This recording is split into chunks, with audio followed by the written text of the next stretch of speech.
This is LBC from Global, leading Britain's conversation with James O'Brien. Good morning. It's 3 minutes after 10 and you are listening to James O'Brien on LBC. Do you know what that little pause was for there? Just to make sure that Keith was paying attention. No, it wasn't. That little pause was because I know what I'm going to be talking about in the first hour. But the second hour, it's kind of, this is my final show of the year. I'm not going to labour that point because I fully appreciate you're probably not clocking off yet. Indeed, if at all, many people working through the Christmas period, including some of my colleagues. But, it is an opportune moment to have a little bit of contemplation of the year that has passed. And if we were to boil down to the most significant stories of the moment, I think in terms of international relations, in terms of the world that we inhabit, in fact, then it would be the moment that Donald Trump destroyed everything that the West has held dear for the best part of 80 years in the Oval Office when Volodymyr Zelenskyy visited. And the way my mind works is I've got that on one hand. I'm thinking about what we might discuss in the second hour, which will be a sort of explain to me the significance of ... or explain to me why this happened ... And the obvious one is the Oval Office. But do you know what the other one is? At the other end of the swimming pool, very, very much in the shallow end, the one that I am not equally fascinated by, because my fascination is of a very different flavour, but the Coldplay couple, the female half of the so-called Coldplay couple has given an interview which makes it pretty clear that she is a woman much, much, much more sinned against than sinning. And you read some of the statistics attached to the virality of that moment and your mind boggles. So I am drawn also to the question of why that story went so bonkers. But whether or not you and I, even as the year draws to a close, can do a double header, whether we can keep two plates spinning in the same hour, one of which looks at the collapse of the post-war order and one of which looks at an incredibly modern moment of virality and essentially trivia, and poses the same question, I do not know. I do not know. So I'll leave that on the board. Lewis Goodall in the chair at the start of next week, by the way, in case you were worried. And given some of the people that have sat in this chair during previous holidays, I think you'd be perfectly entitled to be very worried indeed. But fear not. Lewis is stepping up to the plate. I don't know whether you were listening yesterday. If you were, you will have heard a succession of mothers, and I don't know why. I mentioned it at the outset, and then I realised that I was in danger of actually discouraging people from ringing in. It is always a conversation dominated by mothers. When we talk about the explosion of misogynistic attitudes among young men, among boys and young men in this country, it is always mothers who ring me. I came to it late. Sheila got there much sooner. I felt wrongly, completely wrongly. I want to stress that without any quibbling or qualification. I ignored Andrew Tate because I found him ridiculous. But the line between ridiculous and dangerous is often invisible, and I should not have done so. We should have been asking some of these questions even a year or more before we actually did. It's scant defence that Sheila got there first, and she got there in style. But it does at least mean that you had the opportunity and you were made aware of these looming and growing problems, these hideous developments.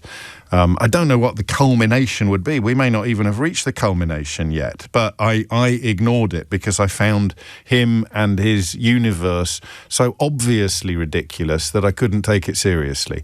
And that was a huge mistake, because it doesn't matter what I take seriously, it matters what your son takes seriously. And if your son is taking this poison seriously, then we have a problem. You have a problem as a parent, I have a problem as a concerned friend, and we have a problem as members of the same society. So if you weren't listening yesterday, a couple of statistics that still stop me in my tracks. Government research suggesting that 40% of teenagers in relationships are a victim of abuse, of what we call relationship abuse. Even more staggeringly, more than 40%. So I think in, headline terms, we could say almost half of young men hold a positive view of misogynist Andrew Tate. Almost half of young men hold a positive view of a man who essentially teaches your sons that women are there to be exploited, they are measurably inferior, that they are not fully functioning or valid human beings, and your sons hold a positive view of him. Now, don't at me to tell me that your sons don't. I used to be a bit more impatient than I am now with this. But I do get it. You're not paying full attention. Your radio's burbling away in the background. You don't know who I am. And you think you just heard me say that all boys love Andrew Tate and it's all your fault. Of course, that's not true. I don't like the slightly smug confidence of, and I used to be victim of this, I used to suffer from this, thinking that you've got everything right, therefore you don't need to worry about it. You could have 4 children, and indeed we spoke to mothers yesterday in precisely this category. You can have 3 boys in the same family with the same influences and the same parents and more or less the same life experiences and the same schooling and the same education and very, very different outlooks and attitudes. We don't know why. Humanity itself is like alchemy. There is no objective algorithm for behaviour choice or for defining paths that children will go down. Nature versus nurture is an age-old argument for a reason. But I just want to make that absolutely clear. It is so easy, and I understand why we do it. We do it because it's reassuring. But it's so pointless to sort of come up with a single syllable answer or a single word answer to a really complicated question like parents, or indeed Andrew Tate. It is going to be complicated, and some people are going to be caught up in this in ways that other people are not, and there are going to be degrees of being caught up in it. So these are statistics, all right? 15% of teenagers in relationships had suffered abuse, including being pressured into sex, being physically hurt, or having, and this is, I think, the sort of the gateway to understanding the scale of the problem, having explicit images shared online without their consent. And listen, we can even perhaps moderate the word online in that sentence and point out that it will involve boys in your daughter's class being shown nudes of her that she intended only for the eyes of her boyfriend or of one boy. I know, again, it sounds very naive, but I tried it myself. I think it worked. To the best of my knowledge, it worked. Don't send pictures of your naked body to anybody ever. But if mum and dad are doing it, new relationships, dating, you can't go on, what's it called, Tinder? We discovered a couple of years ago without having your inbox absolutely overflowing with pictures of strange men's privates. I mean, I don't know how feasible it is even in the modern world to offer that advice, to offer that caution. But you know that it is an epidemic. You know that it's a massive problem, right? The sharing of nudes is actually an offence because you are by definition underage, and therefore technically you're disseminating images of child sex abuse or child pornography, if you still want to use that slightly inappropriate phrase. More than a quarter of 13 to 17-year-olds surveyed were in relationships. So when you hear that 15% of a quarter, you get an idea of the scale. But the numbers who have reported bad experiences of pictures being shared are chilling, all of which is just there. It's just there. And it's the backdrop against which the government has announced a plan, a scheme, a fairly serious attempt to help teachers and parents and boys overcome this very modern problem, to get through it. And it didn't cross my mind that anybody would have a problem with it. I'm such a sweet summer child some mornings. It did not cross my mind that anybody would have a problem with it. Here's the front line. I mean, the Daily Telegraph. Let me turn to the Daily Telegraph. Ordinarily, the single most bonkers organ in our islands. But on this, even they can see things fairly clearly. All schoolboys will be taught how to respect women and girls to stem the rise in misogyny and reduce sexual violence. To which who on earth responds, down with that sort of thing? All schoolboys will be taught how to respect women and girls to stem the rise in misogyny and reduce sexual violence. Hands up if you think that's a bad idea. Well, that's what I thought. But here is Kemi Badenoch attacking it. Here is the leader of His Majesty's opposition finding a problem in a plan to promote, quotes, healthy relationships. Here is the leader of the opposition claiming that the real problem is foreign men. I'm pretty sure that the instances of young women and girls sharing footage, sharing film, sharing photos that they massively and horribly and traumatically regret moments later with classmates or boyfriends, days later, weeks later, I'm pretty sure it has nothing to do with immigration.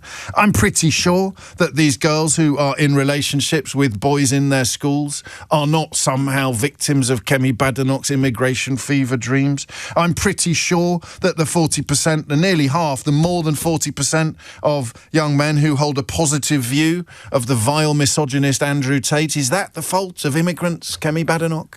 Is that the fault of brown people? Is that the fault of foreigners? The fact that our sons and our nephews, our godsons and our friends' children have ended up in thrall to a man who routinely promotes appalling treatment of women? And of course is facing charges for all manner of hideous offences.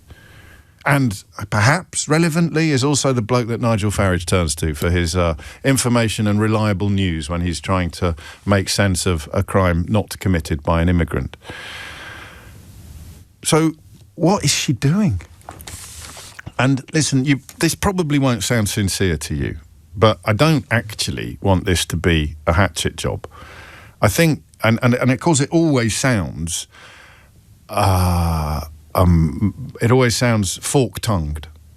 There's something wrong with this person.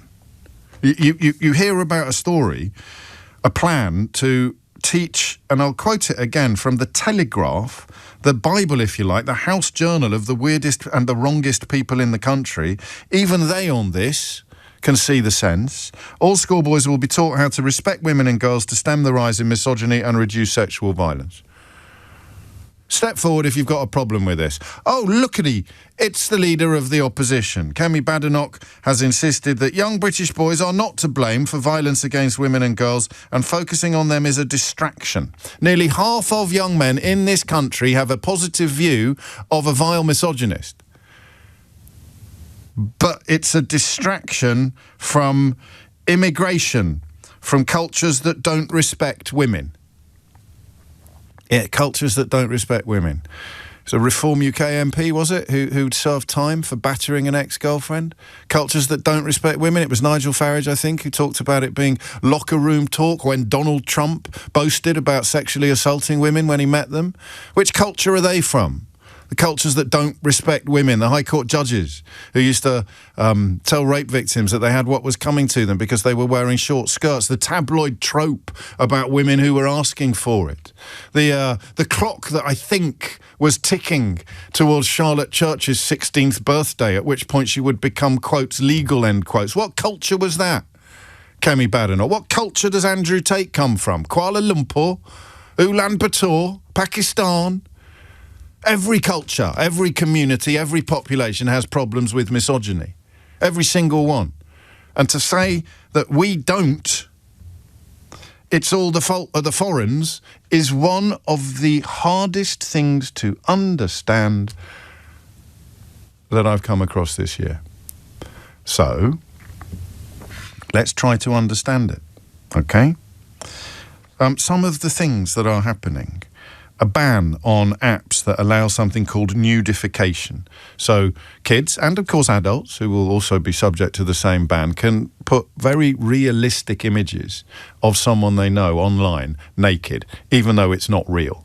The trauma of that. I've spoken to women, I think it was Laura Bates, who had their own images superimposed onto pornographic images. It's a traumatic experience. It's a horrible experience for an adult. Imagine what it would be like for a girl, for a younger woman. Tech companies like Apple and Google are going to be told to bar children from being able to take, share or view nude images. But this is a distraction from foreigners, according to Kemi Badenoch. They're not going to be able to share or view nude images. They're not going to be able to use their phones to to conduct sexual extortion and abuse. But this is a distraction. Why? Why is she doing? Genuine question. Why is she doing this? That's what I want to know. Listen, for the avoidance of doubt, misogyny exists everywhere. And some countries, some cultures lag behind us. They're roughly where we were in, say, the 18th century or in medieval time, or the 19th century. I mean, look at the vote. It's a 20th century arrival for women. So it's a human problem, this. It's a problem of patriarchy. It is not a problem of skin colour or even a problem of religion, because we were a Christian country when our king was chopping his wife's head off for the crime of allegedly having sex with somebody else. It is a problem of humanity, a problem of patriarchy and a problem of masculinity. That is obvious to anybody. I mean, genuinely anybody. So why is Kemi Badenoch objecting to the idea that we should be helping parents, teachers and young boys avoid the siren lure of misogyny, sexual exploitation and potentially violence? Why is she doing this? I do not understand. And you can tell me. 0345 6060 973 is the number that we need, that you need. What is she playing at? And I'm cross because I think this is dangerous and borderline disgusting, but I'm also strangely sympathetic. What an extraordinarily heartbreaking response to an obvious problem. To say, don't worry about the problem. Look, there's some foreigners over there, worry about them. Why is she doing that? And I ask this question advisedly, what on earth is wrong with her?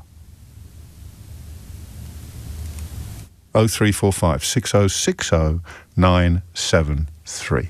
James O'Brien on LBC. It is 10:21. You are listening to James O'Brien on LBC. Kemi Badenoch doesn't want a generation of young men who support and admire Andrew Tate in unimaginable numbers to be taught to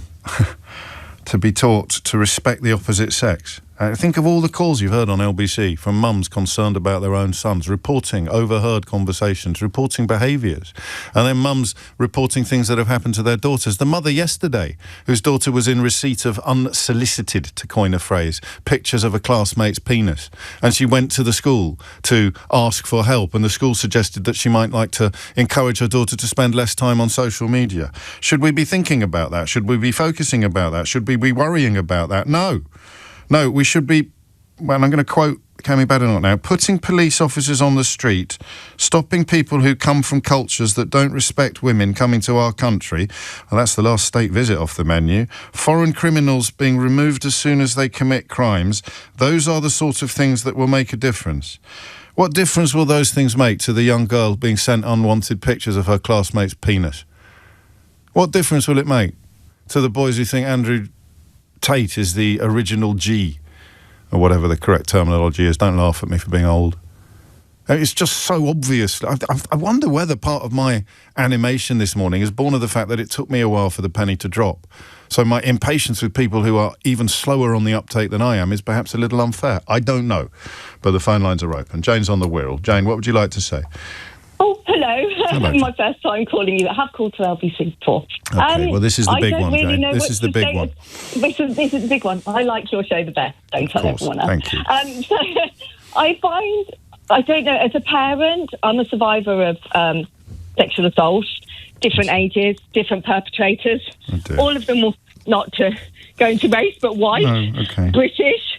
So I found what Kemi Badenoch said. It made me really angry the moment that I heard it, because I was like, you're just discounting all these women and girls, what they don't matter because their perpetrators weren't illegals or immigrants. That's what you heard, is it? Because I don't want to put words into your mouth. That's how I felt when I heard her statement as a woman. But everybody knows that the most likely perpetrator of sexual abuse against a woman or a girl is going to be someone that is known to them, and more often than not a member of their own family. Everybody knows that. Absolutely. And all the, around consent, I was talking to your staff about. Yes. I've got a young boy, and from when they were young enough to understand that no means no, I taught them the words no means no. And when someone says stop, you stop. Even if that's, playing a game, rough play, so that they learn their boundaries, because one day they're going to be young men. And sadly, for want of a better word, that lesson seems to be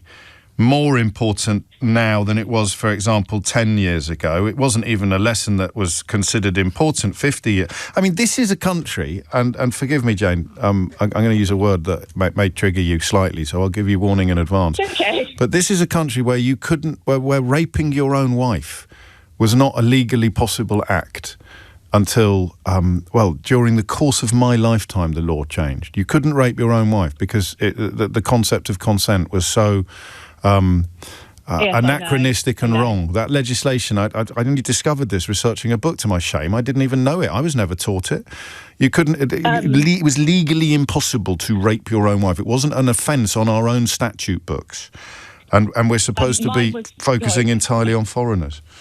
Mine was a partner, and I can't tell you as a 19-year-old, and you wrestle with yourself. I'm a very stable person, by the way, so I've been through lots of therapy. But, you wrestled with it for years. Is this my fault? Did I say no? Did I say stop? You know? And you keep saying, did I say no? Did I say no? Did I say no? And that's why I've worked. I do believe that we do need to tackle this, with young men and boys of a certain age, but this is the thing what about younger? Yeah, you can teach children about no means no from a very young age without bringing sex into it. Just learning no means no. Stop. And when someone does that, you stop. This is another one of those issues, and there's been a few lately where the single worst thing you can do is treat it as a debate. Treat it as, is she right? Because she's so obviously wrong. She's so hideously and violently wrong that even by treating it like a debate and saying, is she right? Who do you agree with? Kemi Badenoch or the people who don't want young boys to be growing up in thrall to it? I mean, even that gives, if you like, ammunition and fuel to the misogynists, to the apologists for misogyny, to the apologists for sexual abuse and for rape. So I appreciate this is quite a big ask, but what is going through her mind? If I made you, if you I were, really don't know. Well, you're going to have to do better than that. When you sit there and this wasn't a political issue. This shouldn't be a political issue. This shouldn't be an immigration issue. This is about. I watched the news last night. Was it this morning? 200 rapes a day. This isn't a political issue. This is a everybody issue. Yes. And she made it political, and that upset me as a woman, as a survivor, and as a woman. I don't know how other women feel, but for me, I was like, this isn't a political issue. This is, you should be standing up and saying this isn't right. I mean, in America, we've got Marjorie Taylor Greene, one of the most venomous women, and even she's there going, this is not a political issue. Yes. This is about the safety of women and girls. And I cannot believe, when I heard Kemi Badenoch say that, I was devastated. But why have you made this political? You should be saying, okay, it's a start, but it doesn't go far enough. As a woman, as a political figure, that's what she should have been saying. But instead, she brought it back round to immigration, which made me very, very sad, because there are women out there now in abusive relationships or who have been raped or sexually assaulted, who may be struggling with coming forward or getting help. And their perpetrators were white or a family member, and they don't count? Their feelings don't count? And there are schoolgirls. There are schoolgirls in the foothills of these kind of experiences. And crucially, there are schoolboys who are in thrall to Andrew Tate and messages of misogyny, all of whom are still reachable, all of whom are still helpable, all of whom may go on to do things or suffer things that are preventable, and she doesn't want to put effort into preventing them. It's not enough, is it, to say that she's scoring political points, because I can get my head around scoring political points, and I can get my head around people doing things that you might find difficult, or I might find a bit immoral or a bit wrong or dishonest or deceitful, but they all do it. Even politicians you like sometimes will engage in behaviour that you think is suboptimal because they're trying to score political points over the opposition. But I can't quite extend it into this subject. I can't quite see how anyone can use this as a stick with which to beat Well, who? It's any social issue. Is it? You've got guns, knives. It shouldn't be about scoring points. It should be about a societal problem, about the people, and trying to do the right thing to address those problems. So my child's high school, I just want to say to my child's high school, over a year ago, even before adolescence came out, I know because I had meetings about it with the head. Yes. They had already recognised that there was a problem with misogyny. They were already putting things in place to start tackling the issue, within their school. And just this week, they've had some, a dramatisation and a play, for the boys only to go and watch. And they really, because their teacher, she said, her teachers were coming and telling her, look, we're seeing things that the boys are perhaps doing, or even saying that perhaps they don't know is wrong because it makes sense from their home life. That's the point. That is the point. And if it's not their home life, it might be their online life that is teaching them this is not bad behaviour, this is not wrong. You've led me to another statistic, Jane, and that is this one. Department of Education commissioned research found that 70% of secondary school teachers surveyed said their school had actively dealt with sexual violence and or harassment between children. 70% of secondary school teachers surveyed said that their school had actively dealt with it. You could probably nudge that figure up a bit to include the teachers who didn't even know that their school had dealt with it because it's not something that falls under their purview or their department. But if you want to take it at its absolute base level, it's 70%. And the leader of the Conservative Party doesn't think it needs addressing, doesn't think it's a problem, doesn't think it's something that the government should be concerned with, and thinks instead something foreigners something. Listen, I understand the siren lure of anti-immigrant rhetoric. I am something of an expert, at risk of sounding like Daddy Pig, on how easy it is to persuade people to blame somebody over there for problems that are caused by the person who is telling them to blame somebody over there. But I don't get this. And nor does Jane, except the inadequate explanation that it is just raw, base politics. But who are the victims of the rawness and the baseness? Most obviously, the girls and women who will be abused, and to a lesser extent, but to me this is also really important, the boys who are caught up in this sort of hellscape of misogyny and misinformation. 10:32 is the time. Thomas Watts has your headlines. James O'Brien on LBC. It is 10:35, so riddle me this. The statistics are staggering. The number of young men who are engaging in or admiring of misogynistic behaviour, up to and including sexual abuse and violence, is a national tragedy and also a national scandal.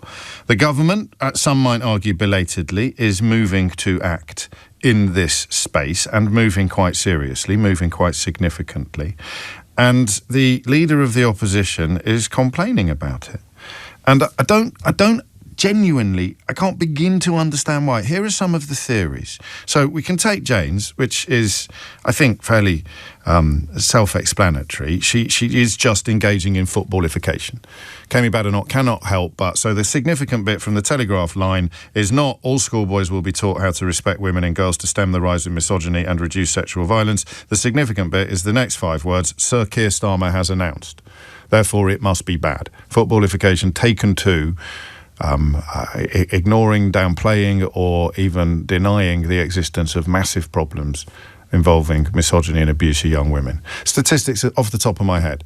Roughly half of the men who were arrested outside the hotel in Epping during those protests against migrants, and one of whom is a sex offender, don't make any bones about that. More than half, I think roughly half of the men who were arrested there had come to the authorities' attentions previously for allegations of domestic violence. So talk to me about culture, which is what she seems to be doing. So point 1, it is simply point scoring. Point 2, and this is a pet subject, this is what would happen if you spent your whole life on Twitter. This is what I warned you about 18 months, 2 years ago. I can't believe the number of accounts. We've subsequently discovered that they're mostly coming from overseas. And, of course, Elon Musk has subsequently made it quite a lucrative business. The number of accounts that are dedicated entirely to pretending that, A, every foreigner is a sex offender, and B, every sex offender is foreign. If that is the world you're legislating for, then this is the sort of thing you would say. But it's so completely at odds with observable reality. And you almost have to double-check this hasn't been written by Armando Iannucci. She's a former Women and Equalities Minister. So you've got terminally online and you've got addicted to footballification. What else have you got? 0345 6060 973. Just explain to me what you think is going on in the mind of this important and influential person. Osmond's in Birmingham. Osmond, what would you like to say? Hi, James. Hello.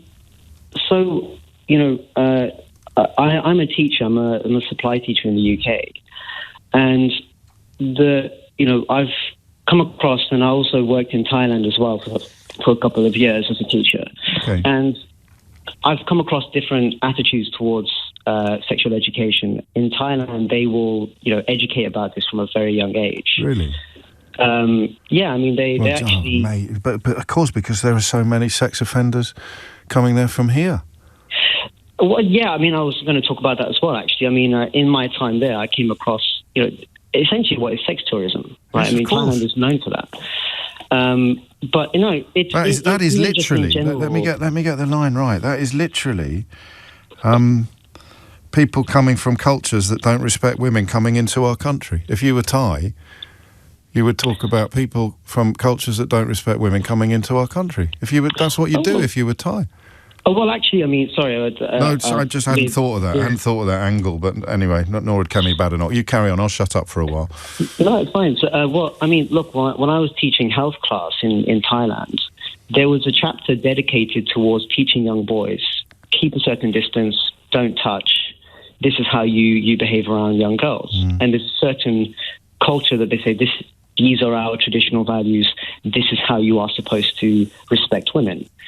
And, I think that we are losing that gentlemanliness here in the UK. I think that you see it when it comes to music, and you see it when it comes to pornography and all these other kind of attitudes from young boys nowadays. I don't argue with that. I'd be more likely to blame Andrew Tate than music, but, it's a big net and it catches a lot of people in it. Can I nudge you, and it may not be something you want to do, but I'm going to try to insist, to explain to me what on earth you think is going on in the mind of Kemi Badenoch when she says none of this is necessary and it's all a distraction from foreigners? Well, first of all, I think it's a little bit old school mentality, right? We've got a long-standing history of the Me Too movement here in the UK, as well as a sort of turn the other... What was the other one? The one in schools, when schoolgirls were literally queuing up to tell us what was happening to them in their own classrooms. It was an offshoot of Me Too, but it had its own name. It was everyone's invited. Everyone's invited. It was set up by schoolgirls for schoolgirls to describe what was being done to them by schoolboys. How can a Women and Equalities Minister not know about that? Look, as a teacher, one of the jobs that I did as a supply teacher in Birmingham was I had to escort a young boy. Obviously, I can't give any details, but I've had to escort a young boy who was accused for sexually assaulting a young girl in the toilets. Right? He was not an immigrant. Right. This was a majority white school. And this is in a shared, a shared gendered toilet at all. Not that it's. I don't want to get into that issue, but the problem of sexual assault is a domestic problem, right? We've had poor policing on it. We don't really talk about it. There has been a culture of look the other way, and that is something that I think the old school mentality of going backwards to the days when it was a woman's fault if she got raped because she was wearing a miniskirt, or you'd describe people as asking for it, or you'd talk about jailbait, all these hideous sort of 1970s, 1980s positions that we felt we had moved on from. And these people who congratulate themselves on being bold or visionary or original, they're basically just sort of, 1970s dinosaurs in fancy Rolexes and modern clothes, 1970s dinosaurs in Maseratis, pretending that they're making some meaningful insight when all they're really doing is going back to the values of backside pinching and it's a widespread sexual innuendo and worse. And yet here's Kemi Badenoch joining in, a young woman, an educated young woman. I think she's got sons. What is going on here? Katie's in Tunbridge Wells. Katie, what would you like to say? Oh, hello, James. Hello, Katie. Hi, yeah, I am a teacher at secondary school. I'm also a single parent mother of a teenage son and daughter. I feel like we need to look at this a different way. So I agree, yes, we need to be educating our children, our sons in particular, about misogyny. But I feel that, frankly, a lot of this is a waste of time unless we ban mobile phones, which I know no government's ever going to be brave enough to do. But I really feel the Australian government has banned access to all social media platforms for under 16s. Yes. So they are brave enough to do it. And we watch with great interest to see what happens there. But it doesn't stop your son sending a picture of his privates to a girl in his class, does it? Oh, you mean banning the actual technology as well? I think banning all the technology. I think if we actually cared about our kids, and, you know, this is just one aspect of the destruction that is, you know, has come our way on our young people. The reality is, I work in schools. Getting them to sit still in a classroom, you know, a whole class is hard enough. Yes, 50% of the teacher's time is spent on behaviour issues. And I mean, at risk of accusing you of what you're accusing the children of, I am going to steer you back to focusing upon the lesson in hand at the moment, Katie, rather than going off-piste with other issues and concerns, interesting and valid though they are. Why on earth would a woman of Kemi Badenoch's background and age and profession, a former Women and Equalities Minister, be arguing that we shouldn't be doing all of the things that you have concluded we are already not going far enough on? Because she doesn't want to, if she ever gets in power, she doesn't want to ever tackle the big technology companies. No one wants to do anything that's going to upset the big money business people. They don't want to bring in the laws. I don't think it's that in her case. I mean, it would be an answer. I'll put it on the list, but I don't think she's frightened, because really, in many ways, the scheme she's objecting to is teaching boys to be better, giving boys more chances to understand the wrongness of their behaviour. It's a side order, really, that demands that technology companies bar children from being able to take, share or view nude images using their phones. I mean, I obviously welcome both, but Badenoch's point of contention, her complaint, was about the plan to teach boys to be better. That's the bit that she's focused on. Do you know, there's another possibility here.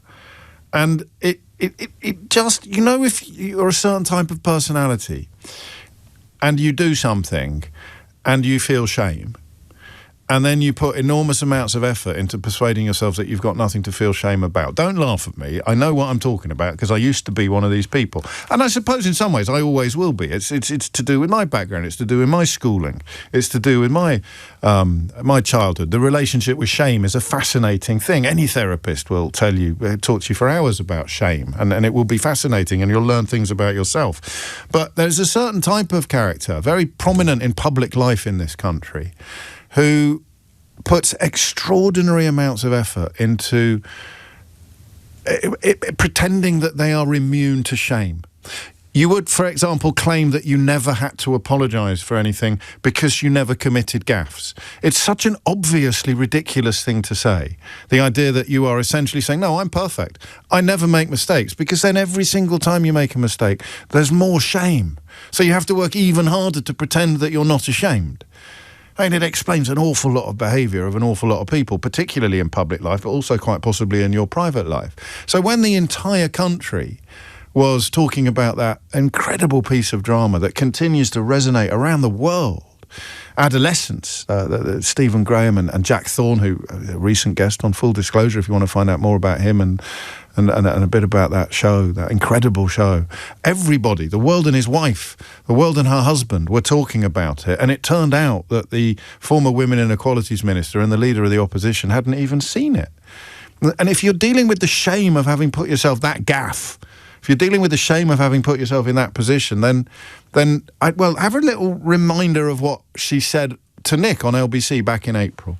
I haven't watched it. I don't have time to watch anything these days, to be honest. But I have read about it. The Prime Minister had time to watch it, Mrs. Badenoch. Yes, well, they have. And so what I understand is that this is a fictional representation of a story that is actually quite different. I'm not going to watch every single thing that everybody's watching on Netflix. I do know what they're watching, and I know what it's about. And I've given a view that it is a work of fiction that is interesting, that touches on a problem in society. But there are bigger problems, such as Islamic terrorism and that kind of radicalization. And the story which it is based on has been fundamentally changed. And so creating policy on a work of fiction rather than on reality is the real issue. I'm pretty sure that Stephen Graham and Jack Thorne have challenged that last bit of what she said. But maybe that is designed to appeal to online racists as well. I don't know. And she started saying Islamic terrorism. I noticed this in PMQs on Wednesday as opposed to Islamist, as if she's trying to put all Muslims on the hook for the kind of atrocities that we saw in Australia this week. Again, it could be a slip of the tongue, but one kind of doubts it. And that shame, that ridiculous position that she found herself in of being a former Women and Equalities Minister who hadn't even bothered to watch one of the, universally accepted, effective clarion calls against misogyny, perhaps explains how she's still digging. That's a human explanation. It's not political or philosophical. It's pathetic, tragic. But she's just still digging. I jumped in a hole back in April when I was too busy playing Candy Crush to watch the programme that everybody was talking about. And as a former Women and Equalities Minister, obviously I should have watched it before everybody else. But I dug a hole then, and I'm not prepared to admit that I made a mistake because I'm Kemi Badenoch and I never do gaffes. So I'm still digging now. And that means that yesterday I attacked plans from the government to teach boys things that will make them less likely to commit violence against women and young girls. It's 10 to 11. James O'Brien on LBC.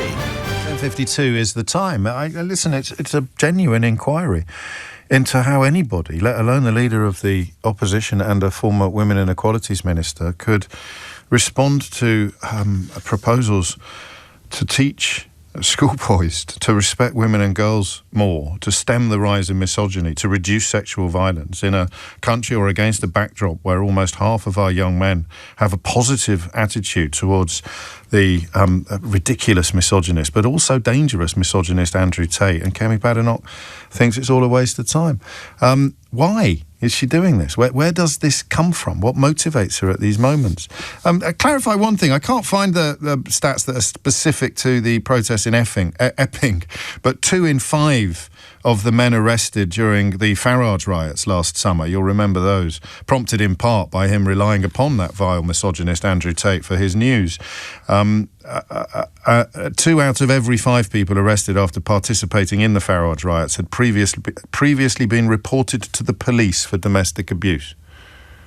Now, there is a case, and I hesitate to make it, to argue that Badenoch is appealing to those men when she says they don't need any help understanding the dangers of violence against women. It's all about the foreigners. It's all about the immigrants. 2 out of every 5 people arrested after participating in the Farage riots last summer had been previously reported to the police for domestic abuse. But the real problem here is, let me get the quote right, the efforts to halt misogyny should instead focus on immigration from cultures that don't respect women. That's the world that she inhabits. A world where she either doesn't know or doesn't care that the massive majority of victims of child sexual abuse know their offender, that nearly half of our young people admire Andrew Tate, that 70% of teachers, 70% of secondary school teachers report that their school had actively dealt with sexual violence and or harassment between children. That's all going on. And she thinks that we shouldn't focus on that. We should focus on immigration from cultures that don't respect women. What on earth is wrong with her? Martina is in Axminster. Martina, what would you like to say? Hi, this is the first time I'm calling in. Your show is absolutely brilliant, but this has got me so angry. Go on. I think it's verbal rage bait. I think what she's doing is appealing to a certain part of the population who completely agree with her. They're jumping on a bandwagon, which is let's blame all Muslims for anything that goes wrong in the country, regardless of where they come from or any kind of background. Crikey, I'm shaking. Take it easy. You've got all the time you want. And I think that this is every single time she opens her mouth to say something, it incurs some kind of rage, let's say from the more left side of political views. But the right, everybody's saying, oh, yeah, she's right. She's absolutely right. Are they? I mean, how can they? How can they when these numbers... I mean, that's why I went in with the Daily Telegraph's coverage of yesterday's announcement, because they are... I mean, forgive me, it's my late father's old newspaper, but they're absolutely mad now at the Daily Telegraph. Not so much on the news pages, but everywhere else. And even they wrote it up as an unalloyed good. In fact, they got involved. They wrote, the Telegraph earlier this month revealed government-backed research which found 15% of teenagers who were in relationships had suffered abuse. It's all there. It's just known. And yet she is flying in exactly the opposite direction. But I think it's pretty obvious that facts don't matter to a certain percentage. It doesn't matter how much research you throw or how much information which has been validated by facts and statistics and everything else. So the leader of the... Go on. Sorry. No, you carry on. Well, for the leader of the Conservative Party to stand up and dismiss all those facts, that's what she did. Well, to dismiss almost every victim of violence and sexual abuse in this country. No one's pretending that these crimes aren't also committed by people from overseas, regardless of how they came here. But the massive, the uncountable majority of women and girls who've suffered from these sort of crimes will be the victims of either people that they know or people from the same background as them. And everything has been invalidated in one sentence, but anybody who's listening to that will pick out the choice words which they want. It's not our fault. It's not the fault of our young boys. It's the fault of those brown-skinned people who have come over here on boats. Everybody's lumped in, aren't they? Everybody is literally lumped into one easy bracket, if you like. And that is, I mean, and we don't know how effective this is because we don't spend our lives on Twitter. She hasn't got time to watch adolescents, but she's presumably doing 6 or 7 hours a day on socials, because that is the only place. The post-Elon Musk Twitter is the only place where these racist lies go unchallenged. But Adolescence was a television series that was put out in schools. That's how important that programme was. I don't have kids, but I watched it because it's important to know about these things. She dumbs herself down. Well, maybe she is that dumb, but she makes herself even more stupid by some of the things that she's saying. But it appeals to that ignorant part of the world, part of England anyway, part of Great Britain, who just are jumping on the thing going, oh, yes, it's not our fault. It's not our fault. And that gives carte blanche to the kind of men who turned out at the Farage riots despite having domestic abuse allegations on their own records. No wonder they're so keen to pretend that this is all a problem caused by brown men, by immigrant men. I mean... Facts don't matter. Facts don't matter. And it's like, so on a light... I don't want to say on a lighter note, but it's a bit like saying they're eating the cats, they're eating the dogs. It's appealing to the same impulse of when Donald Trump claimed that all the Haitians... And there's no interest in actual facts. There's no interest in truth. There's no interest in anything else. And Kemi Badenoch is Badenoch, however you pronounce it, is on a hiding to nothing at the moment with her party. So every single time she comes out with these shocking things, and it was shocking what she said, it's got mass ignorance appeal. And it'll probably get loads of likes on Twitter, regardless of how many of those are coming from actual human beings or actual British voters or actual real people. Who knows? And Genrick will join in. Genrick will do something else. And you can count the crimes committed by foreign-born people or by people who've come here via irregular routes or by illegal immigrants, whatever language you prefer. You can count those crimes and you can be very dismayed and disgusted by the number, as you should be. But you must, by definition, be more disgusted by the bigger numbers. And yet Kemi Badenoch seems to be speaking to people who don't want to be, or who refuse to be, or who genuinely aren't. It's as if we will protect our women and girls from foreign men, but not, God forbid, from each other. James O'Brien on LBC. 3 minutes after 11 is the time. Would you like to play a missing word round? You know how rubbish we are at kind of being grown-ups on this programme. What we should have done, and I'm looking at you, what we should have done is put together a kind of what was the best unhinged headline of the year, and what was the best missed information of the year, and what was the best woke watch of the year. But we haven't, because I only had the idea at 2 minutes to 10 this morning, so there's absolutely no chance whatsoever of that happening. Next year, kids, next year we'll be millionaires. Next year we'll get it together. We're going to start a database. We said this last year. In fact, I think we said it on my last show of last year. We said, we did, didn't we, Keith? I'm not imagining it. We said, don't look at me like that. You were supposed to start the database. We're going to start a database. Did we actually start one? Did we start a database of, is it called James's Brilliant Ideas? I've actually got a folder. You think I'm exaggerating. I've got a folder and it says on it, James O'Brien folder, please don't bin, brackets, even if you're James, close brackets, because there were many occasions in the course of the last year where my folder of interesting things would find its way into the bin because I used to leave the studio in such a flourish. I'd drop all my papers in the bin and the folder would go with it. It's a metaphor for something, isn't it? I don't know what. Life, this programme.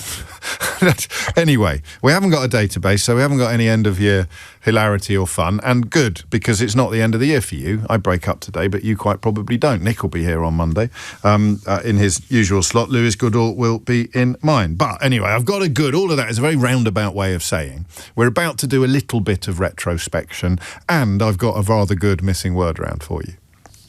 At least I think it's rather good. Are you ready for this? Blank row threatens £25 million stately home plan. Blank row threatens £25 million stately home plan. I just need to have a quick word with Keith, if that's all right with you. Do you remember when I launched the missing word round and I accidentally said the missing word in the thing? What was the word?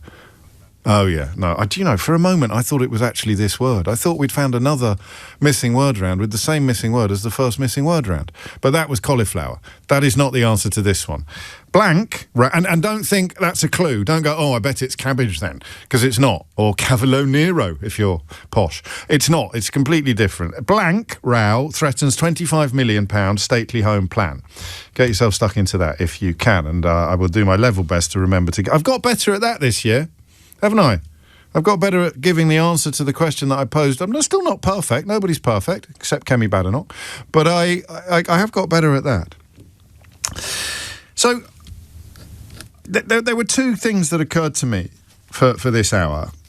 In the next hour, we're going to build a radio phone-in about one of the only authors in the world who I am fairly confident I've read every single word they've ever written. This is a living author who's written a lot of books. If it was a dead author who'd only written one, this wouldn't be a very impressive boast, would it? A living author who's written loads of books, and I think I've read every single word they've ever written. We've also got Andy Hughes joining us in about 40 minutes with a tale of festive cheer and carol concerts. You're going to love it. Or possibly a tale of tragically hilarious Christian nationalism on the rise in the UK. It's up to you to decide. But this hour, I'm tempted to... I want to look at what I think is the biggest story of the year. But I'm also interested to know what you think is the biggest story of the year. So I've got three contenders, two very much from the deep end and one very much from the shallow end. But the one in the shallow end speaks very clearly of social change, something that the curious cocktail of technology and humanity throwing up something that is very much of the age, very zeitgeisty, very much of our moment. So I'm putting that on the right-hand column. The two stories that I think are of profound significance internationally, both perhaps inevitably, happened in the United States of America. What you might call the game changers. One of which, I just asked a couple of colleagues yesterday, And it was notable how quickly and how confidently everybody gave exactly the same answer. You listen to this show enough to know that I kind of dance around the houses a little bit, and arguably more so as I get older. The days of what does Yeats call it in that wonderful poem? What does Yeats call it? The worst are full of passionate conviction. No, the worst are full of certainty. While the best lack all conviction. So I used to be full of passionate. Is it passionate certainty? I used to be full of passionate certainty, and now I lack all conviction. But my colleagues, my younger colleagues in particular, in answer to the question, what was the biggest story of the year? They were all full of passionate intensity. And the answer was Volodymyr Zelensky's visit to the Oval Office, when he was humiliated and abused in the most extraordinary fashion by Donald Trump and his ludicrous acolytes. I don't think anybody saw it coming, and I don't think anybody was capable in that moment of processing it properly. I also put the killing of Charlie Kirk on the list of things that had a sort of international resonance, the like of which I don't think anybody fully expected or maybe even understood. You know, the way that Donald Trump has spoken recently about the murder of Rob Reiner, the film director, and his wife Michelle Singer Reiner, makes something of a mockery of all of the pearl clutching and holier-than-thou posturing undertaken by his admirers and directed at people who were perceived as not having been sufficiently respectful of Charlie Kirk when he died, up to and including, of course, people who took a sort of avalanche of abuse for sharing what he said. That's the bit I found weirdest about Charlie Kirk's killing, was the way that it became offensive to tell people the things that he had said. To even play clips of Charlie Kirk was offensive to his memory. There's something in that I thought was almost unfeasibly of the moment. The idea that somebody being lionised and championed as a defender of free speech by people would see exactly the same people outraged and offended, or claiming to be outraged and offended, if they were reminded of the words that the bloke they loved for exercising free speech actually said while exercising free speech. It's quite a breathtaking moment, actually. It's why dystopian novels are not very easy to write, because to get that absolute nugget of weapons-grade hypocrisy and to make it plausible is almost impossible to do. That's why some of those novels stand the test of time in ways that other novels don't. And oddly enough, Donald Trump yesterday, speaking of dystopian novels, appeared to announce his own Hunger Games, which I remember saying to you during his first term would probably be next. He'll probably announce a Hunger Games at some point, and now he has. But I digress. So you've got Volodymyr Zelenskyy in the Oval Office, and you've got the assassination, the murder of Charlie Kirk. And then in the shallow end, for me at least, you've got the so-called Coldplay couple, one of whom has given an interview which makes it clear, A, that she and the colleague that she was in a sort of clinch with had already both broken up with their partners. And listen, I mean, it's not beyond all possibility that isn't true and that she's lying, but I would be absolutely staggered given the scrutiny and the glare of attention that is already focused on them and will be focused upon this interview that she's given. I would be absolutely gobsmacked if she were not telling the truth. What they were worried about was the fact that she's head of HR and he's the CEO, and her husband was in the crowd at that gig with a date. They were recently separated and he was going on his first date and didn't know that she was potentially embarking on a relationship with her boss, and that, according to her account, was the first time that they'd ever cuddled or hugged. So that way, not the story's boring, but the scale of the response, the absolutely incredible fallout, which reached parts that other stories, other scandals simply cannot reach. Millions, if not billions of views, absolutely universal mockery, She received more than 60 death threats, she reveals in this. People would shout adulterer at her in the street. She'd been mocked on chat shows. She'd spent months being ridiculed. And I don't really understand why. I still don't really understand what happened in the case of that story. So there are three there. The Coldplay kiss cam in the shallow end, and then Volodymyr Zelenskyy in the Oval Office, and Charlie Kirk being assassinated, very much being at the deep end. And we'll start, shall we, with the Oval Office one. And you're also welcome this hour to put your own nominations on the list, but I think you're going to struggle to tell me why mocking the leader of Ukraine, insulting the leader of Ukraine, humiliating the leader of Ukraine in the context of the post-war settlement, in the context of European peace, in the context of international relations, was not the most significant moment of the year in terms of the impact it has, the ripples of that rock being tossed into the pond and the places that they reach. But I want you to put it into words if you can. So submit your own suggestions. You can do it on the phones if you want. I don't know if we can get all three up and running at the same time. I think we'll start with the Oval Office. Here's a little reminder of what happened. You're not in a good position. You don't have the cards right now. With us, you start having cards. Right now, you don't. You're playing cards. You're playing cards. You're gambling with the lives of millions of people. You're gambling with World War III. You're gambling with World War III. And what you're doing is very disrespectful to the country, this country, that's back to you, far more than a lot of people said they should have. Have you said thank you once? This entire meeting? No, in this entire meeting, have you said thank you? You went to Pennsylvania and campaigned for the opposition in October. Offer some words of appreciation for the United States of America and the president who's trying to save your country. So, in your own words, what happened in the Oval Office that day? I'd love you to draw upon more history than I've got, a better grasp of history than I've got, perhaps. We've done a little bit of psychological analysis of Donald Trump again lately. We've resisted the temptation for quite a long time because it can be quite unsatisfying. But I don't think anybody saw that coming. It was one of the most shocking moments in terms of things that are not stone-cold tragedies or hideous crimes. Do you see what I mean? So, it's not a terrorist atrocity or an assassination. Nobody died, no blood was spilt. But I don't think anybody could conceive in the moments before that happened of what was going to happen. And because we could not conceive in the moments before it happened of what was going to happen, it wasn't immediately processable.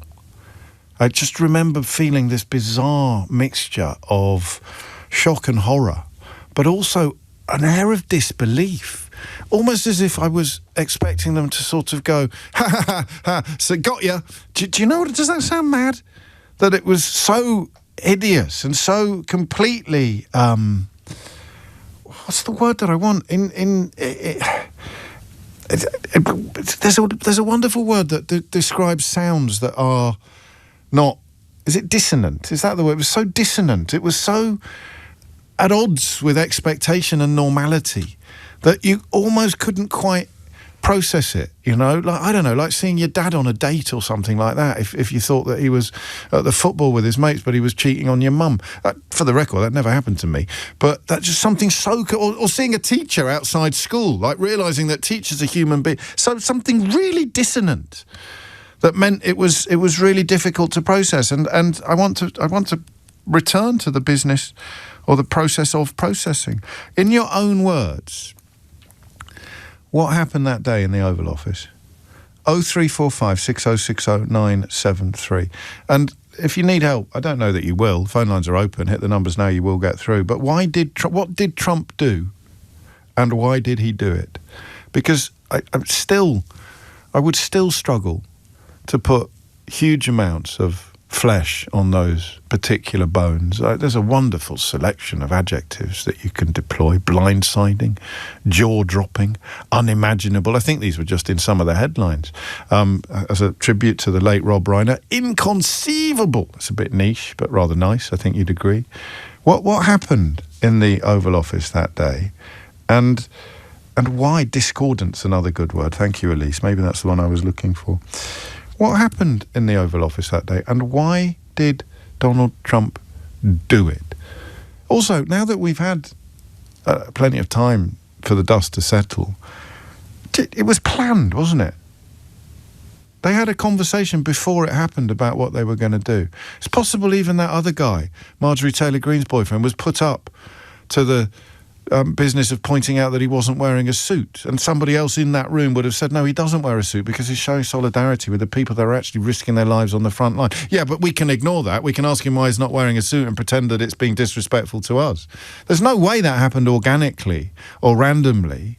That little weirdo Vance just sort of rubbing his thighs with glee at being able to abuse a proper stone-cold bona fide hero. Why did they do that? Why did they do that? I still don't really know. The war's still going on. 0345 6060 973. What did he do? What did they do? And why did they do it? Why did they do it? All right, hit the numbers now. You will get through. It's 11:18. James O'Brien on LBC. 20 minutes after 11 is the time. It's a really interesting thing when you think about it, in that we can probably all agree that in the context of world peace, let alone world politics, the biggest thing going on at the moment is war in Europe. The biggest threat to our way of life is Vladimir Putin. And the biggest shock to our collective system occurred when the so-called leader of the free world attacked the leader of Ukraine in a mob with his mates in the actual Oval Office on live television in front of the entire world. So I think there is a consensus on the significance of the moment. I was struck yesterday by the speed and the confidence with which my colleagues all said Oval Office, Oval Office, Oval Office, Oval Office. And the more I thought about it afterwards, the more I realised that there really weren't any other contenders in the year for the story with the most heft, the story with the most moment. But I still don't know how easy it is for you to tell me what happened. Apart from, the play-by-play commentary, and then he did this and then he did that. But in terms of the subtext, the agenda, what actually happened? It's the same question in a way. What happened and why did they do it? Because of all the things that have happened in the world in these years of extraordinary division and polarity, with a few exceptions, obviously, but almost everybody was on the same side on this. People who recognise Boris Johnson for the absolute wombat that he is were happily and sincerely applauding him for offering undiluted support to Volodymyr Zelenskyy. There was very, very, certainly in Europe, you had Germany, everyone was in lockstep with each other. And then Trump decided to attack the leader of our ally. Why? Why did he do it? And what exactly happened that day? I'm still not clear on either of those questions. Angus is in Bethnal Green. Angus, what would you like to say? Good morning, James. Let me wish you and your family all the best for 2026 and have a wonderful, relaxing Christmas. You're very kind. Let's hope we make it, Angus.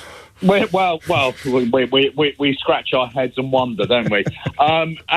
Yes, perhaps they thought that they were auditioning and hoping that David Chase, the genius that came up with The Sopranos, would be making a follow-up.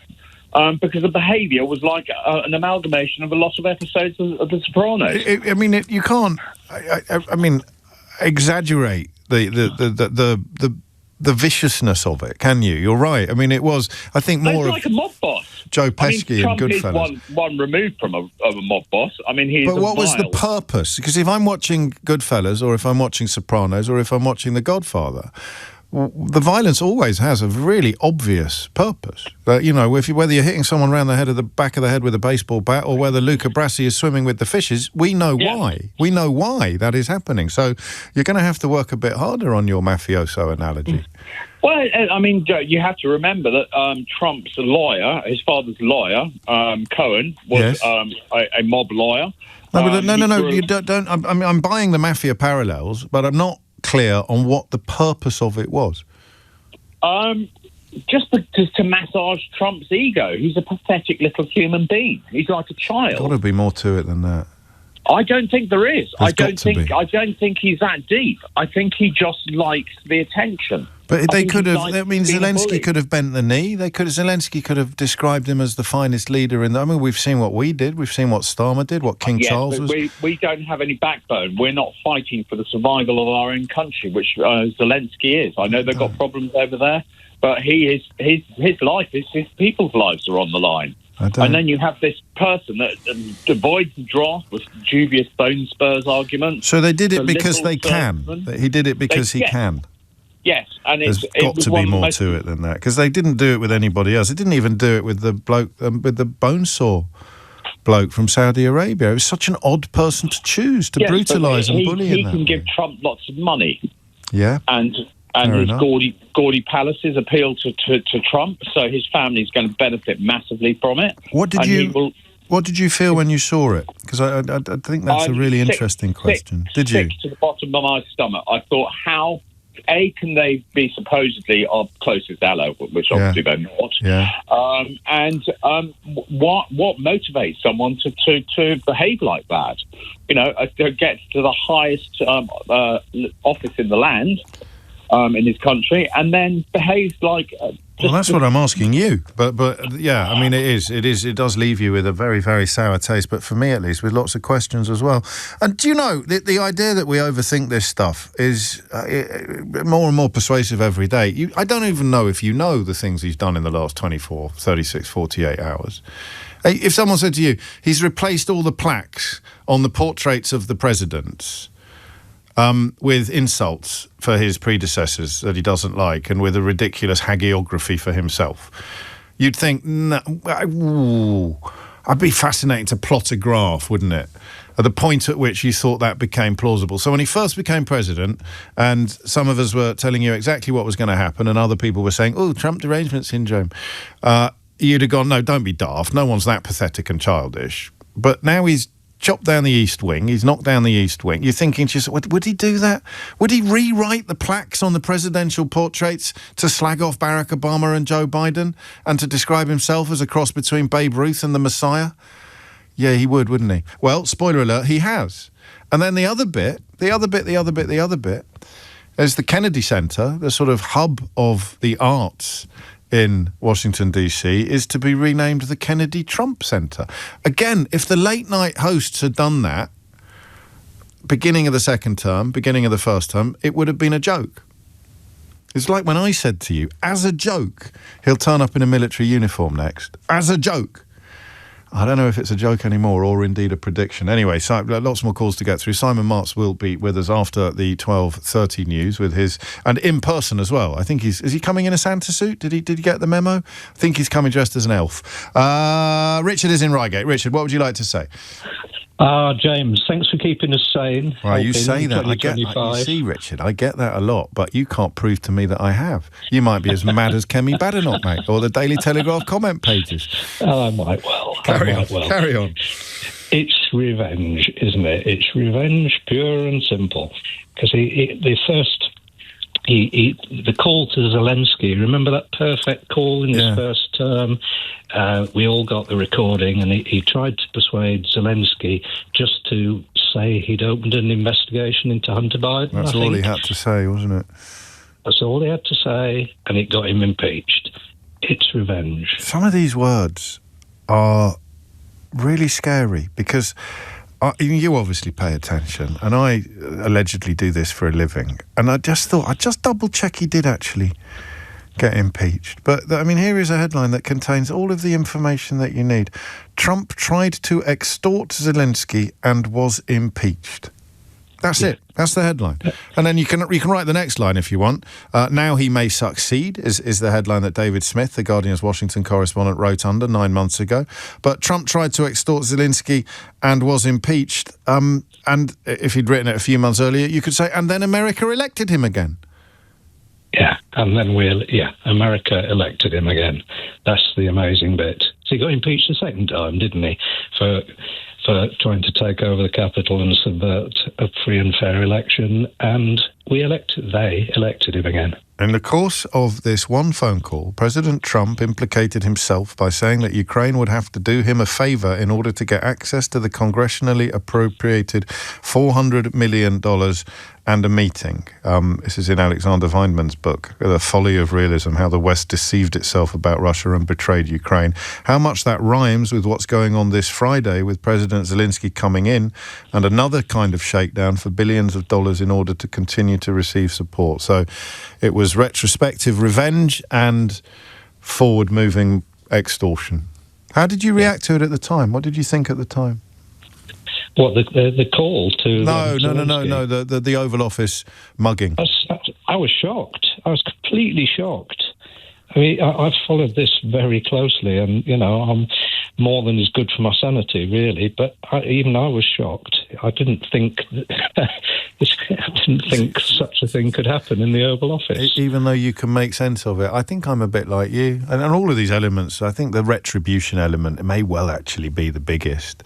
But it's funny, isn't it? I don't know if there's a German word for being able to make sense of something but still not understand it. Or still not believe it. You know that it's true, but you still can't quite believe it.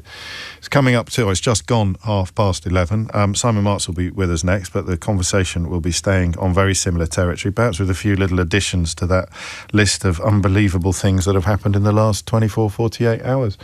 Thomas Watts, meanwhile, has your headlines. James O'Brien on LBC.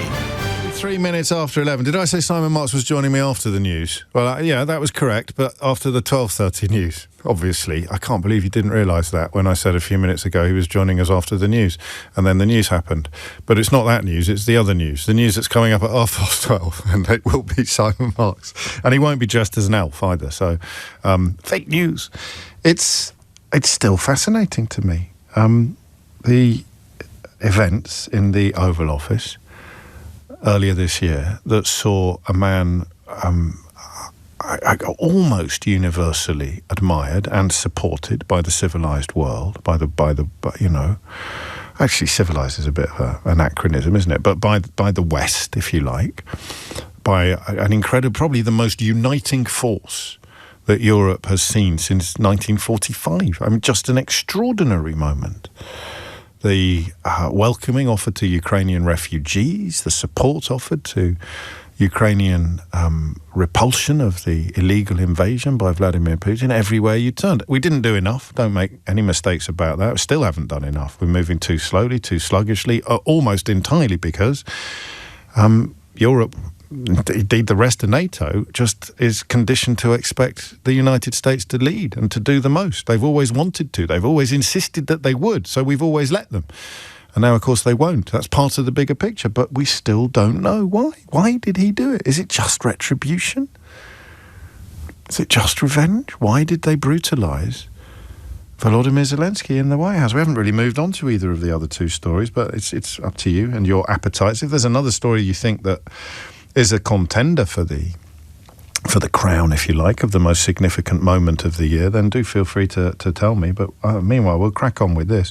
Mark's in Stanmore. Mark, what do you reckon?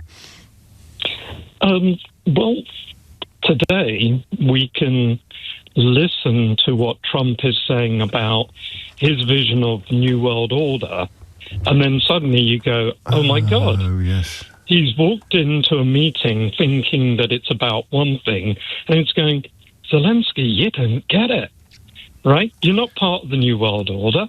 You're not one of the mighty powers, America or Russia or China. You're one of the victims. So, eat your humble pie, and let's see, what's left afterwards, because, quite frankly, you're not important to our colonial interests, of Russia's colonial interests. And there's money to be made out of things in your country. Yeah, we'll split that up between us because this is the new Make America Great. We'll help ourselves. So, I mean, there's not a single answer to this question, is there? Because you're not suggesting for a minute that it had nothing to do with retribution or a sort of punishment beating for refusing to be extorted during Trump's first term. But But you're referring, I think, to the national security statement and the knowledge that he kind of envisions a G5. He can see a table around which Russia has a seat and historic European allies do not. China and India welcomed back in from various degrees of diplomatic cold, and the only measure for heft and status and a Trump worldview is power and money, regardless of war crimes and other concerns. It's kind of interesting, and no doubt Trump is irritated. Trump has brought public the things that we suspected happened behind the scenes, which is it's behind the curtain of the Wizard of Oz. We can. I don't know how naive I'll sound now, but I don't believe that things were ever as venal or as craven as Trump is. I think they were imperfect and borderline corrupt on occasion, but they were never this venal. They were never this personal. They might have acted corruptly in pursuit of what they saw as American interests, but this is why I like the mafia line. This is the family. This is him, and him alone benefiting from things, not America. And President Putin having people put to death who cross him. Yes. The thing is, Trump is humiliating people. Well, that's a need, isn't it? That's a psychological thirst that he has. They're born presumably of massive insecurity or massive something. What I do not know, and yet to do that, and the world, I'm looking at it through the lens of the world's reaction, knowing how the world would react and wanting the world to be disgusted, wanting the world to be outraged, because as Mark suggests, there's a new world order on the way, and there's no room in it for ... 11:38 is the time. Thank you, Mark. Dan's next. Before that, I mean, it's not even a true or false game. This is the plaque that Donald Trump has stuck under Barack Obama's portrait in the White House. Barack Hussein Obama was the first black president, a community organizer, one-term senator from Illinois, and one of the most divisive political figures in American history. As president, he passed the highly ineffective, quotes, unaffordable, end quotes, CARE Act, resulting in his party losing control of both houses of Congress and the election of the largest House Republican majority since 1946. He presided over a stagnant economy, approved the terrible Iran nuclear deal, and signed the one-sided Paris Climate Accords, both of which were later terminated by President Donald J. Trump. It's hard to come up with fully workable analogies, isn't it? What's the guy in Family Guy? What's that? It's not my go-to cartoon of choice, but Peter, what's his name? Peter Griffin. Is it a bit Peter Griffin, this, or is that unfair on Peter Griffin? It's as if a 6 or 7 year old child has been allowed to remake the world in his own image. So I am the king. Imagine the most spoiled child on the planet appoints himself. He's at school, so he appoints himself head boy at the school, and then he goes with a felt tip pen to the honours board where all the other head boys are commemorated and remembered, and he writes things like smelly, stinky bum, bad breath. And that's essentially what he's doing. The Joe Biden one is worse. Sleepy Joe Biden, this is in the actual White House, was by far the worst president in American history. And then he tells lies about the election that Joe Biden won. He's still lying about that. But remember, if you find any of this shocking, remarkable or unpleasant, then you are suffering from Trump derangement syndrome. Dan's in Croydon. Dan, what's going on? Hi, James. Hello, back mate. to the original point. Yes. I don't think it was actually scripted. Do you not? I think... no, I don't. I've watched it again and again and again, and I don't think... Not that I'm particularly invested in this topic, but I really am. I think there was a lot of hostility there anyway, because sure. Zelenskyy was there asking for things that Trump doesn't want to give him. He doesn't like him. He has got the background with that country, and it's not a positive one. So there was a problem there. And that's already, all. Sorry to jump in, but that's all that matters. These are the things that, for quite enthusiastic current affairs watchers, the things that are hardest to process are the things that are newest. So even if you had personal prejudices, even if you had personal positions, personal opinions, the worst political leaders in history would not allow them to completely cloud out the national interest or the bigger picture or the public reaction or whatever it was. But with Trump, it really doesn't matter. All that matters is his personal animus, his personal impulse. So you're either joining in with it or you're repulsed by it. Well, exactly. So he knew that the spotlight of the world was on this visit. It was very important. So for a few moments, there had to be a thin veneer of normality in the Oval Office. And then Marjorie Taylor Greene's hand puppet asked that awful question about his suit. And yes. That kind of tipped the scales. And then all of a sudden, DJ Vance and Pete Hesketh saw an opportunity to just be a set of attack dogs to make Daddy happy. And they always say, never watch the execution, watch the crowd. So I watched... Wow, do they? I've never heard that before. It's a brilliant line. They always say, and I watched Trump's face, and he was in ecstasy watching Zelenskyy being mauled by his little boys, his attack dogs, because that's what he wanted. He wanted the man to be publicly humiliated. He wanted him to be destroyed because he didn't want to give him anything anyway. He doesn't want him. He hates him. And all of a sudden, DJ Vance, who will do anything to make him happy, and Pete... So you're not saying DJ as a joke. It's JD, right? Oh, sorry. No, I thought that was a joke I didn't get, so I left it. I let it pass the first time. But I thought, I've got to keep up. I don't know this joke. He's cleverer than me, old Dan. No, JD Vance. It's just the excitement of talking to you at Christmas time. They were. You're right. They were just trying to keep Daddy happy. Yeah, and the two dress-up characters, because they like dressing up in military uniforms, don't they, with their warrior ethos, they saw an opportunity to make themselves look better and stronger and harder in front of their father figure, and they just seized upon it. And Trump just lay back and bathed in the glory. He just absolutely adored the experience. And it was hideous. It was hideous to everybody else. And even to Trump admirers, these would be the moments where they close their eyes and put their fingers in their ears. I don't know what you would describe them as, the sort of redeemable ones, if that's such a thing. There'll be plenty of people who within a week were still shouting Trump derangement syndrome at everybody telling the truth, but who did find that unbearable. They just managed to overcome their conniptions fairly quickly, I think. I think people who are still fans of Trump are beyond the curve now. I don't think he could do anything, say anything that would really disgust them any more than everybody else has already been disgusted, because eventually you see so much horror that you don't see the horror anymore, right? Yeah. And with him, I don't think people can see the horror anymore. Well, we will find out, because Simon Marks will join us at 12:30 to relay some of the horrors, some of the latest horrors, and we can find out whether or not we are disgusted. But I think Dan's probably right in the context of people who just won't be. Anybody really who's used the phrase Trump derangement syndrome with a straight face to describe the appalling, the unbelievable horrors that have been inflicted upon the United States of America, the world, and their allies. Anybody who uses that phrase with a straight face is probably incapable of disgust, or either that, or they sort of have a sort of chronic lack of curiosity, or an inability to even understand the most basic premises. It's as if you took the worst kind of tabloid newspaper from the 1970s or the 1980s and turned it into a human being. And they said, no, hang on a minute, we've been programmed to like this guy. I don't know why. We've been programmed to like this guy. All of the evidence is that he is utterly, utterly appalling. Let's just shout abuse at the people pointing out how appalling he is. And that's how you end up with the phrase Trump derangement syndrome in common parlance.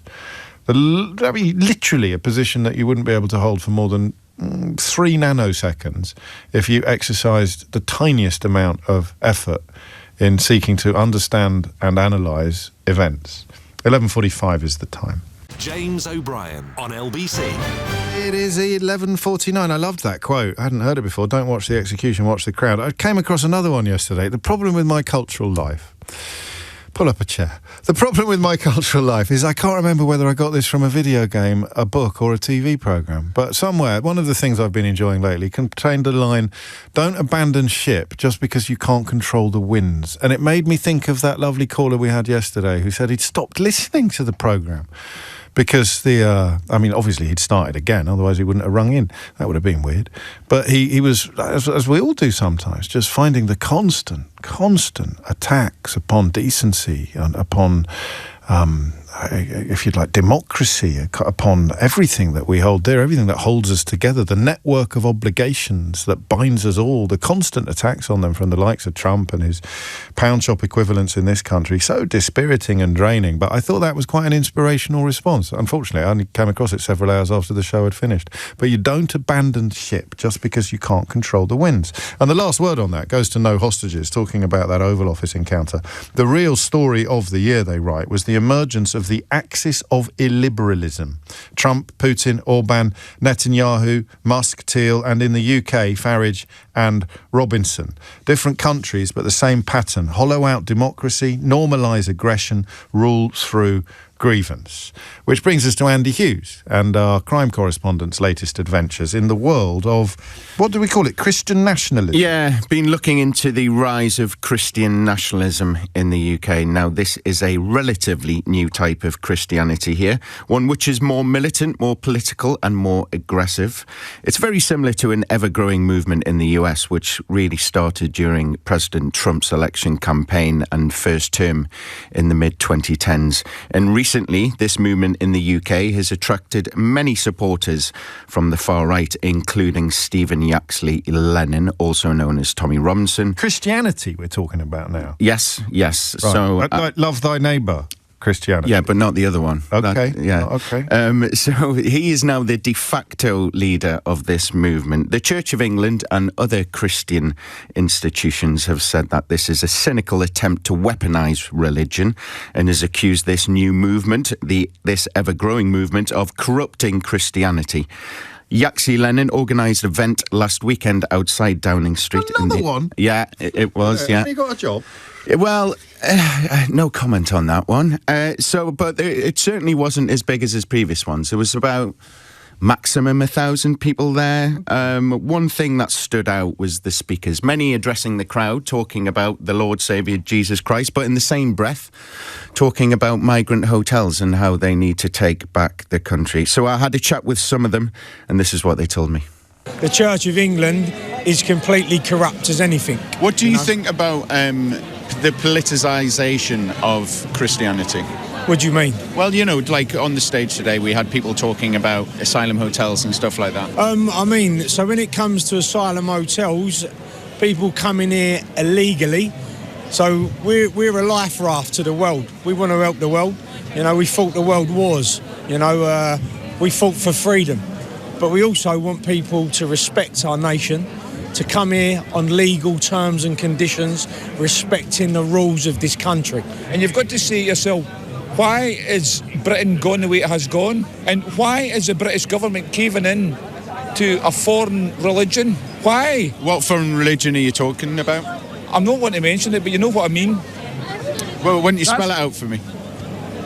Go for the Muslims. Why is the British government backing the Muslims? And what do you think Tommy Robinson becoming a Christian will do for this movement? He says as it is.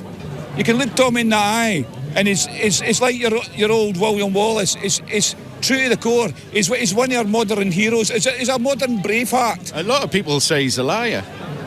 That's easy to say. It's easy to say lies.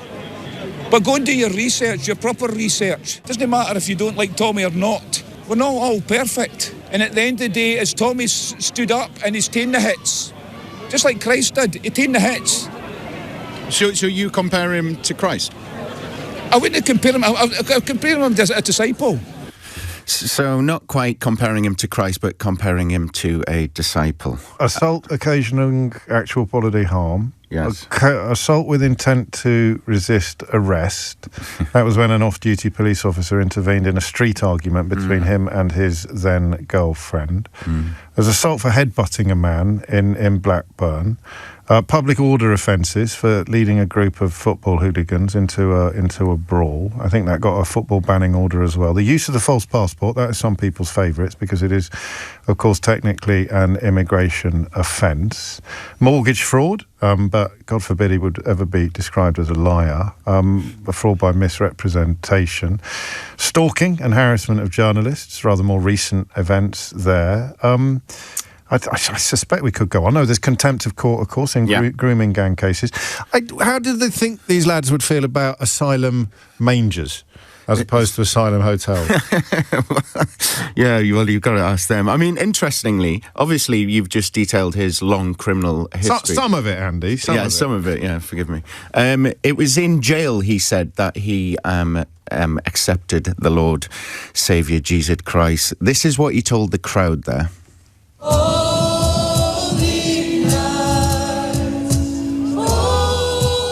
I'll just say, in 15 years of activism, hundreds of demonstrations, hundreds of gatherings, this is the most beautiful moment I've had in my life as an activist. But when I went to prison, I met a pastor, and betrayed by the church and away from Christianity, as I knew the Quran and I knew Islam, and I didn't know the Bible and I didn't know Christianity. But as I started understanding the Bible and the pastor done lessons with me for the life of Jesus, I understood that Jesus would have stood against the establishment. He would have stood with the sinner. So there you go. Listening to Tommy Robinson sing Silent Night on a Christmas Carols concert was not on my list of things I expected to be doing in 2025. It's German, I think, originally, isn't it? Yeah. Silent Night. I mean, which Bible was he reading? Do we know? Was it the one with the Gospels in it? Matthew, truly I say to you, as you did it to one of the least of my brethren, you did it to me.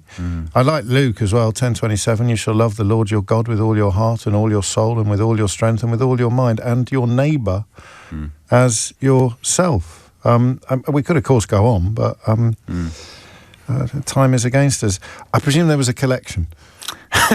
He did say at the end, this isn't for free. This costs money to put this event on, and he urged everyone to go to the website to make a donation.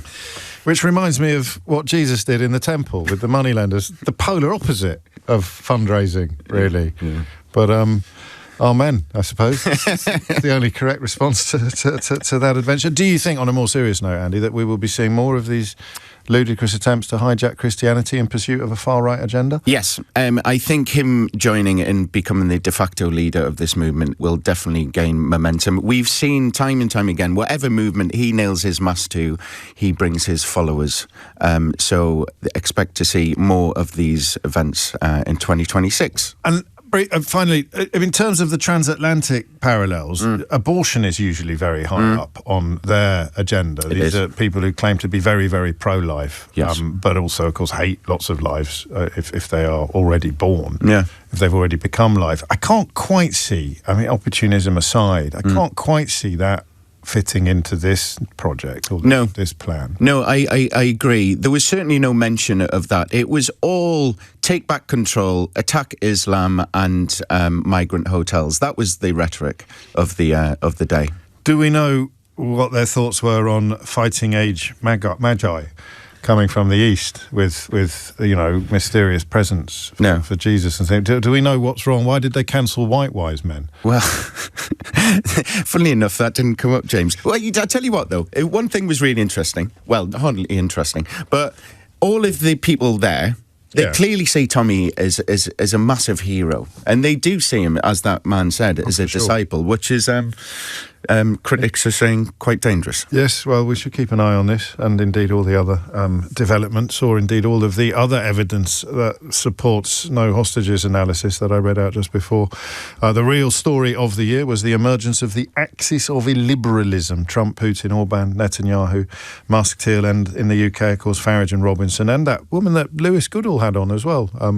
Just there, a nice little reminder there of the kind of work Lewis will be doing in this slot early next week, as I enjoy a well-earned break. Different countries, same pattern: hollow out democracy, normalise aggression, rule through grievance, to which we can probably add co-opt Christianity, because it seems to go hand in hand. Quick fact check: I'm told, and I have no reason to doubt the information, that Silent Night was originally Austrian, not German, which is a mistake people often make with Adolf Hitler. It's coming up to 12 noon. You are listening to James O'Brien on LBC, where we turn our attention next to an end of year. Make no mistake for this, no apology rather. I fully acknowledge, fully recognise not everybody breaks up in 1 hour's time, but I do, and it is Friday, and often on Fridays you allow me to indulge some of my less news-based enthusiasms, some of my less political enthusiasms. In fact, quite often it becomes Culture Corner, doesn't it? Or Cultural Corner. One of my all-time favourite authors, who has written a ton of books, and I believe I've read every single word he's ever written, has said something really interesting about literacy and getting young people to read, but I'm not sure I agree. James O'Brien on LBC. 3 minutes after 12 is the time. I didn't do the thing, but I can do it now. I didn't reveal the answer to the missing word round. Blank, row, threatens £25 million stately home plan. Did anybody get it correct?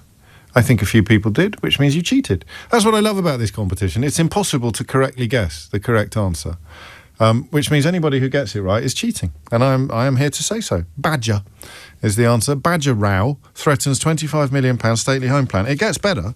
It's an albino badger. It gets better. It's an albino badger called Alberto.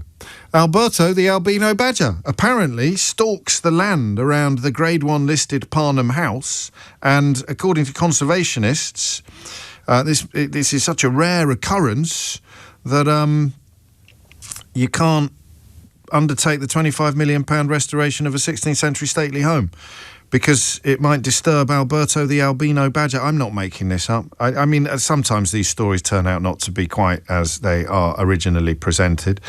But the problem with being an albino badger is that you get attacked by all the other badgers. It's more great replacement theory, isn't it? It's an albino badger. What have they got against white badgers? I do not know, but apparently it's no fun being an albino badger, and that is why the planning proposals could be held up.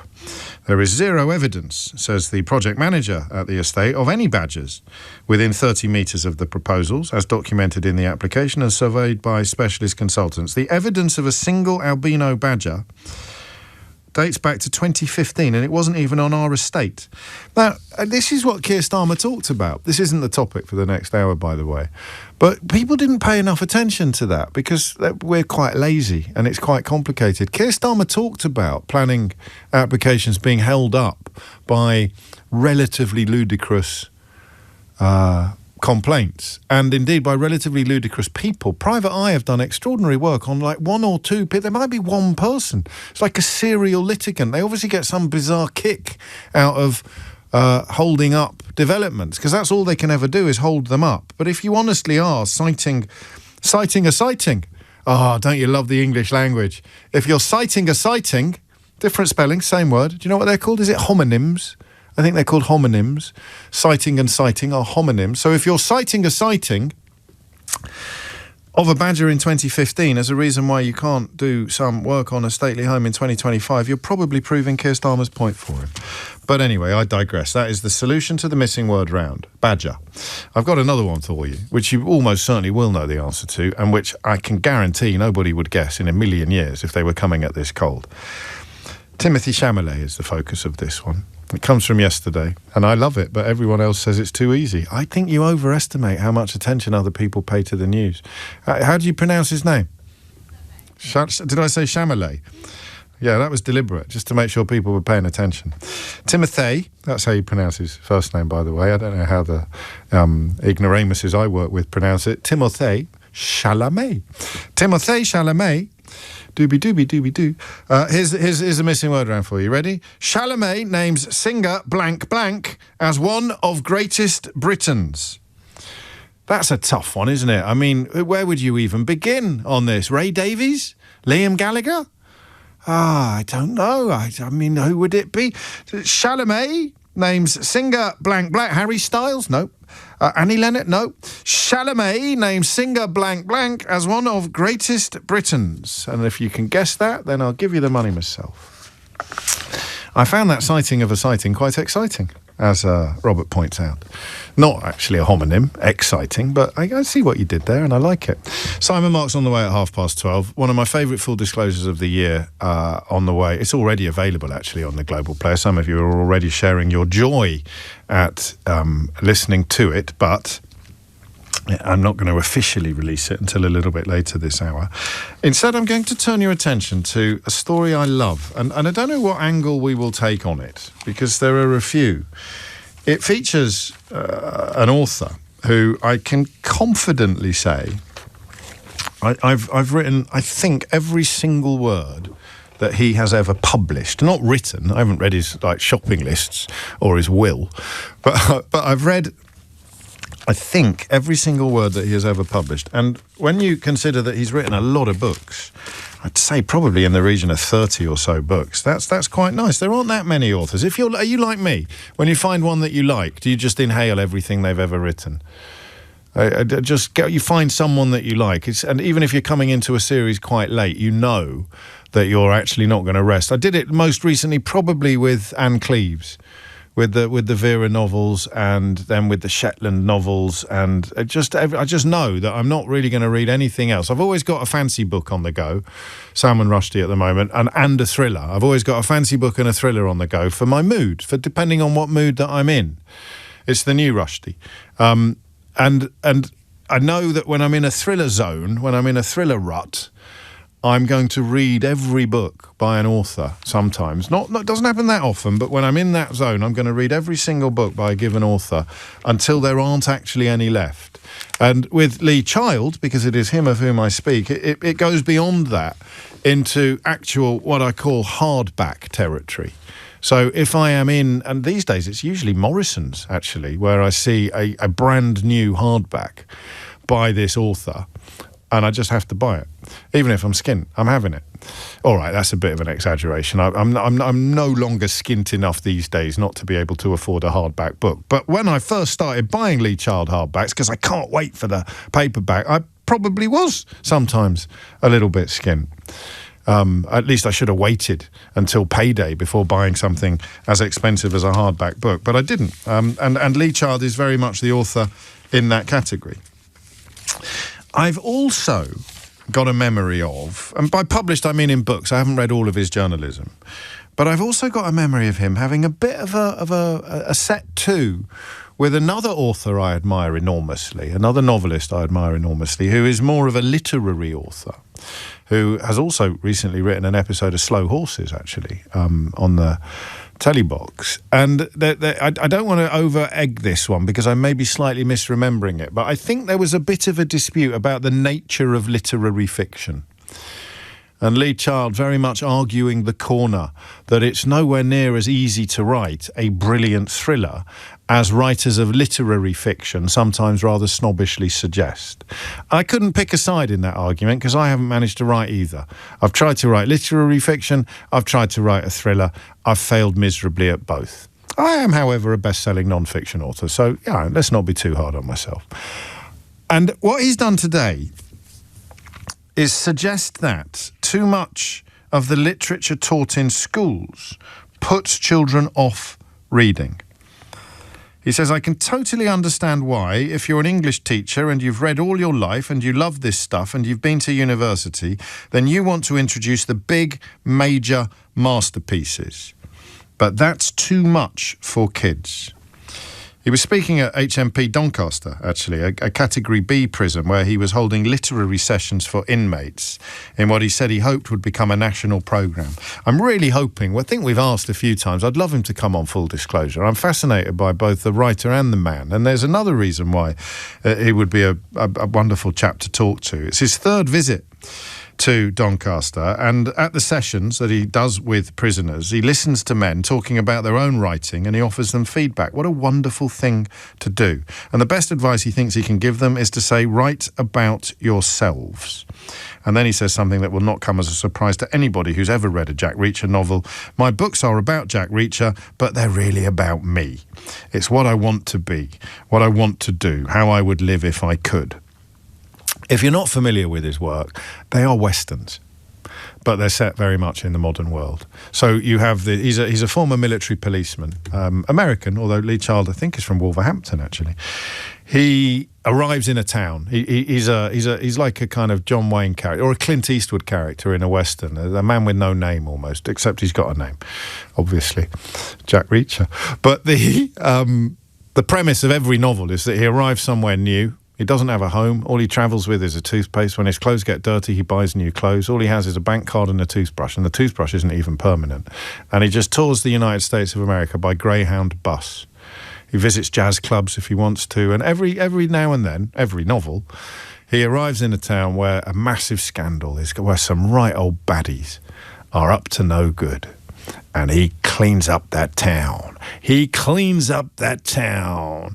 And so it's a western. really, except it's not. It's also a samurai novel. It's that classic trope of a good guy, a lone gunslinger, turning up in the middle of a very, very corrupt community, a very corrupt society. He's from Coventry, of course, not Wolverhampton, my apologies. And he cleans it up. So it's as old as the hills. But he is brilliant. It's one of those novelists who makes you realise how hard it is to be a brilliant thriller writer. Otherwise, everyone would be doing it. I've read a lot of thrillers, and Lee Child is pretty close to being a class apart. He's pretty close to being in a class of his own, and I could not tell you why. Because the books are formulaic, they are in many ways repetitive, and yet they are uniformly brilliant. And there is never a single moment, even if, like me, you've read all 30 or however many he's written, there's never a single moment where you find yourself thinking, oh, here we go again. I don't know what it is that he does. I think he's just done Desert Island Discs as well with the inimitable Lauren Laverne, who won a lovely award actually the other day on Radio 4, which was richly deserved. Not that anyone listens to Radio 4, of course, when they could be listening to me instead, because we are actually more popular among 16 to 34 year. No, what was it? 34 to 50. Anyway, the people that matter. And what Lee Child has said, I think I would have disagreed with many years ago. You all matter, of course. Sorry, I shouldn't have said that.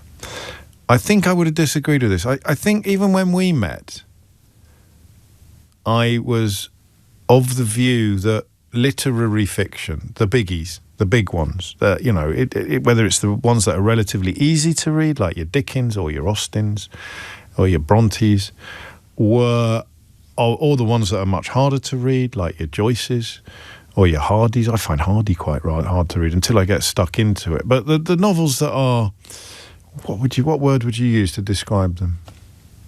What word would you use to describe? I mean, literary doesn't really touch the sides, does it?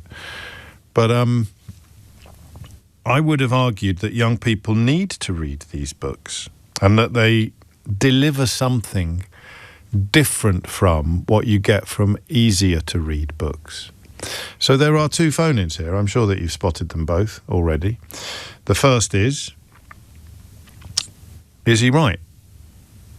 The first is he right? Should we be using thrillers, as in, page-turners, a Lee Child, a Dan Brown, I don't know, an Anne Cleeves, a Colin Dexter, a Mark Billingham, he's good. Should we be using thrillers in classrooms? This is the crucial point. No one is suggesting that kids shouldn't read them or should read them or anything like that. But should we be using thrillers in classrooms to inculcate an enthusiasm for reading? I'm really not sure that we should. So I had English teachers, and obviously with an education like mine, my parents are paying a premium for me to have access to this sort of privilege. But we would do books in class, and my English teachers would suggest things I might want to read outside class. And sometimes they were not what you would call heavy. I remember one English teacher really loved H.E. Bates. You remember The Larkins? It was filmed with David Jason, wasn't it? And latterly, I think, with Bradley Walsh. The Darling Buds of May. Beautiful books. They're so... I mean, it's almost like the word bucolic was invented for that series of books written by H.E. Bates. He also wrote slightly heavier sort of romance novels. I read one called Fair Stood the Wind for France, which was much harder to read. But the Larkin family sagas are the easiest books in the world to read. But we never studied them in class. In class at the time, we would have been studying probably a bit of Dickens, probably, but not quite Jane Austen. What do you sort of do around 12, 13 in terms of literary? If you're doing English literature just before GCSEs start, what kind of books are you reading back then?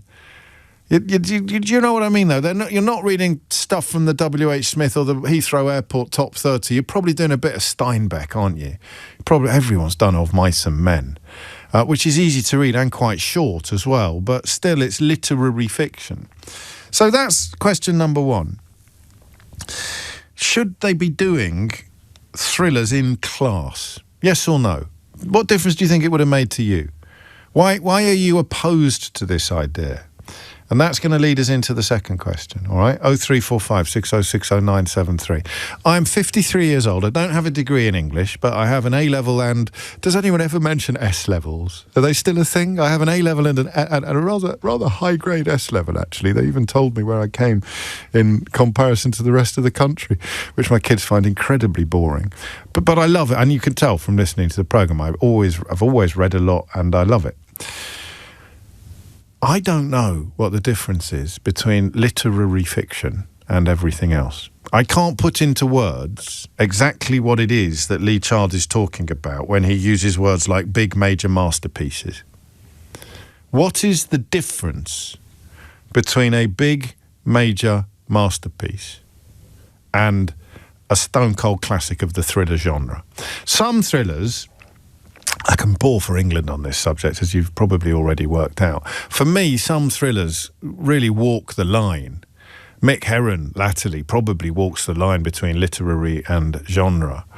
Eric Ambler, Jean Le Carré probably walks the line between literary and thriller. But none of that actually takes away the relevance of the question that I'm asking you. Lee Child calls them big, major masterpieces. Usually we refer to them as literary fiction as opposed to popular fiction. What is the difference? How would you explain the difference? Because I'm dashed if I know. 0345 6060 973. Oh, we did a lot of John Wyndham at that age as well, but that's probably generational. I bet they're not reading The Day of the Triffids now, are they, when they're 12, 13 years old? And what was the other one? Richard Hannay. What's it called? He's fighting Nazis. That's a thriller. That's not a big major. So by the time you're getting up to GCSE level, it's big major masterpieces. Should they be studying thrillers instead? 0345 6060 973 is the number that you need. And what is the difference? What is the difference between the two types of books that Lee Child is talking about? The thriller and the big major masterpiece. And I don't mean in terms of plot, or, well, maybe I do, actually. I shouldn't be putting words into your mouth. I hate book snobbery, but I think I probably suffer from it. And I want you to tell me what, A, you think about the plan or the proposal that they should study these books in class, and B, the difference between the kind of books they do study and the kind of books that the absolutely brilliant Lee Child is talking about. Hit the numbers now, you will get through. 0345 6060 973. James O'Brien on LBC. It is 22 minutes after 12 and you are listening to James O'Brien on LBC. I hate book snobbery. And it probably, as Philip points out, it impacts more on the people around you than it does actually on yourself. And yet, I think I get something out of literary fiction different but not necessarily better than what I get out of thrillers. So I'm fascinated by Lee Child's suggestion that too much literature is taught in schools. It puts children off reading, and if we made thrillers part of the curriculum, we would enthuse them in ways that they are not currently being enthused. Is he right or is he wrong? And can you have a crack at describing the difference between the two types of book that we're talking about? David is in Bath. David, what would you like to say? Oh, hi, James. Hello, mate. Firstly, I find this fascinating. We've got a 1-year-old daughter, and she is obsessed with books to the point where kind of every single Christmas present she has is books. A 1-year-old daughter? Yeah, I mean, she doesn't read them. She turns and takes them. So we take them. I was getting parent envy. I think to answer your second question first, actually, weirdly enough, I think a literary book is something you study rather than read for an enjoyment as such. So I did international baccalaureate at sixth form. Yeah. And past that is you have to study English. English hasn't always been my strongest point, but I have enjoyed reading books for the sake of reading. Yes. And it definitely made me not enjoy reading as much as I used to because of the having to break down. And it put me off till I'm 31 now. It put me off reading till about this year, where I've started to get back into it. Gosh. That reading kind of whodunit kind of situations, a first-person murder mystery style is my favourite kind of go-to now. We're lucky enough we've actually got a shop in Bath called Mr. B's who are incredible at recommending it, and you can feel their passion. Oh, that's nice. Books. I saw a lovely thing today. There's an article about Daunt books in Marylebone, and I loved this because it tallied entirely with my own thinking. Someone went in and asked for a mother-in-law loves C.J. Sampson books, the late C.J. Sampson who wrote the Shard Lake Mysteries, and they asked the bookseller to recommend some, and the bookseller said Andrew Taylor and Laura Shepherd Robinson, which is exactly like literally, I'd have added S.J. Paris to the list, but they are literally the authors I would have recommended to a C.J. Sampson fan. I love it when booksellers can do that. It's such a gift. But don't get distracted from the central question, David, by my witterings. So, I mean, I think from that is, obviously, like I said, when I was sixth form, I did like baccalaureate, and I studied Great Gatsby, Handmaid's Tale, and Albert Camus' The Stranger were the three books we did our final exam. And literally going into every point of every single book of those to kind of find symbolism, to find the meaning of literally every word that's written, it does suck the joy out of reading. So I don't know if that's what he's saying, though, because if you're studying thrillers in class, you're probably going to have to study thrillers as well. But I'm depressed to hear what you say, though. I think it could show the joy. Sorry to interrupt that. I think it could show the joy of reading different genres of books and different, without sounding kind of snobbish there, the different levels of writing abilities that different authors have. I don't know what the different levels are. That's the other question. But there was nothing to stop you reading thrillers while you were also studying Gatsby and The Handmaid's Tale. Didn't have time because I was too busy revising, because, I mean, IB, you have so many other subjects. There's a big difference between you and me, probably. I bet you got better grades than I did as well, although not in S-level English. Thank you, David. Julie's in County Durham. Julie, what made you pick up the phone? It was just, I disagreed with Lee Childs because I've tried all sorts to encourage my kids to read, and it was after reading Shakespeare and Jane Austen in school that my 15-year-old daughter is just suddenly got into reading, and she's asked for loads of classic books on her Christmas list. So I bought her, she wants Virginia Woolf, George Orwell, and lovely moment. I mean, yeah, I normally come down like a ton of bricks on people who've done what you've just did, but this is such a lovely story. I'm not going to. I'm just going to point out it doesn't make Lee Child wrong. Your daughter may be an exception to the general rule. It's going to obviously be...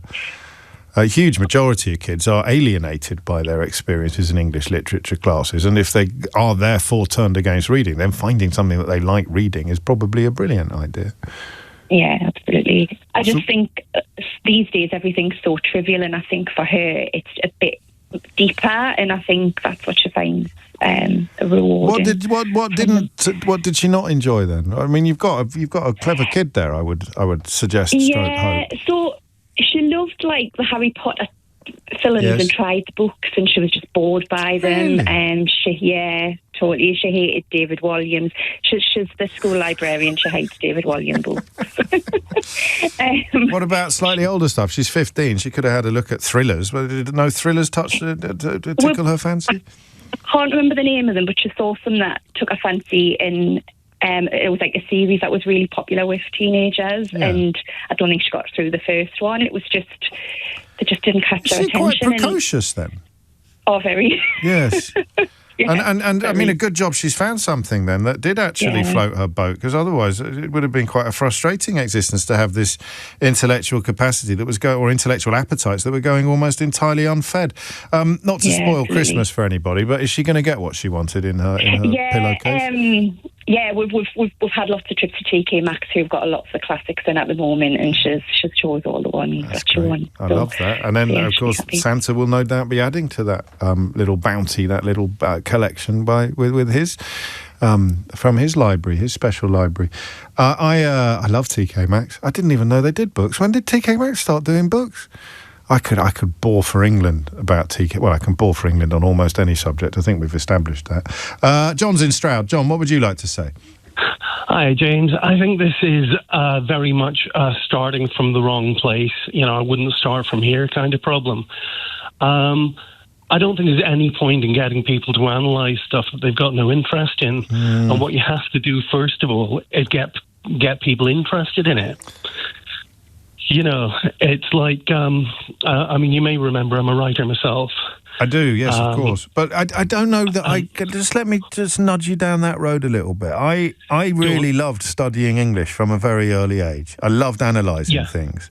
So why should I suffer just to accommodate all the kids who didn't? That's a selfish question. I'm framing it as a devil's advocate. I'm not saying that we shouldn't have that. I'm saying the thing to do is to engender a love of reading in the first place. Yes. And that's what I mean by I wouldn't start from here. We need to start this in primary school. And we should make reading for pleasure, you know, a central part. Are we not doing that? Are we really not doing that? It's reading for pleasure got mentioned in the national curriculum for the first time a few years back, and I'm not sure how central it is now, but it's not as central as it should be. I mean, Bridget Phillipson announced the National Year of Reading for next year, didn't she? Yes. But nobody's quite clear as to what that actually means. Okay, and what do you do? Remind us what you do in schools. Well, as I say, I'm a writer for children.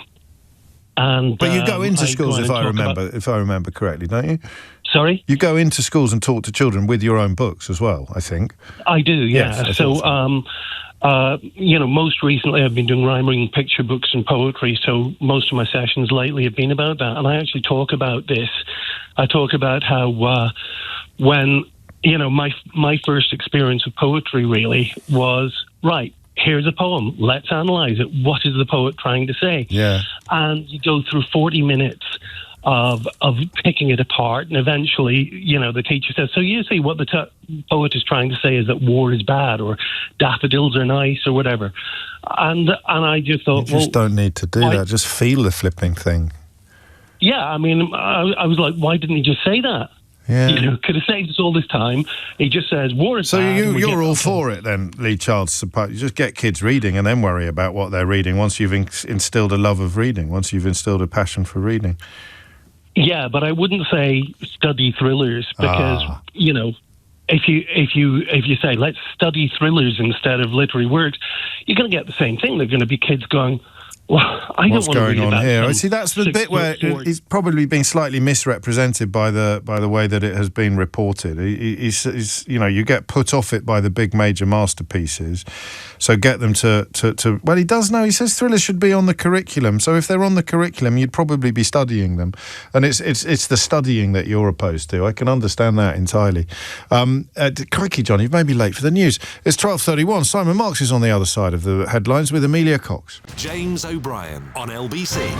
It's 12:34 and you are listening to James O'Brien on LBC. Would you like me to open the LBC Advent Calendar?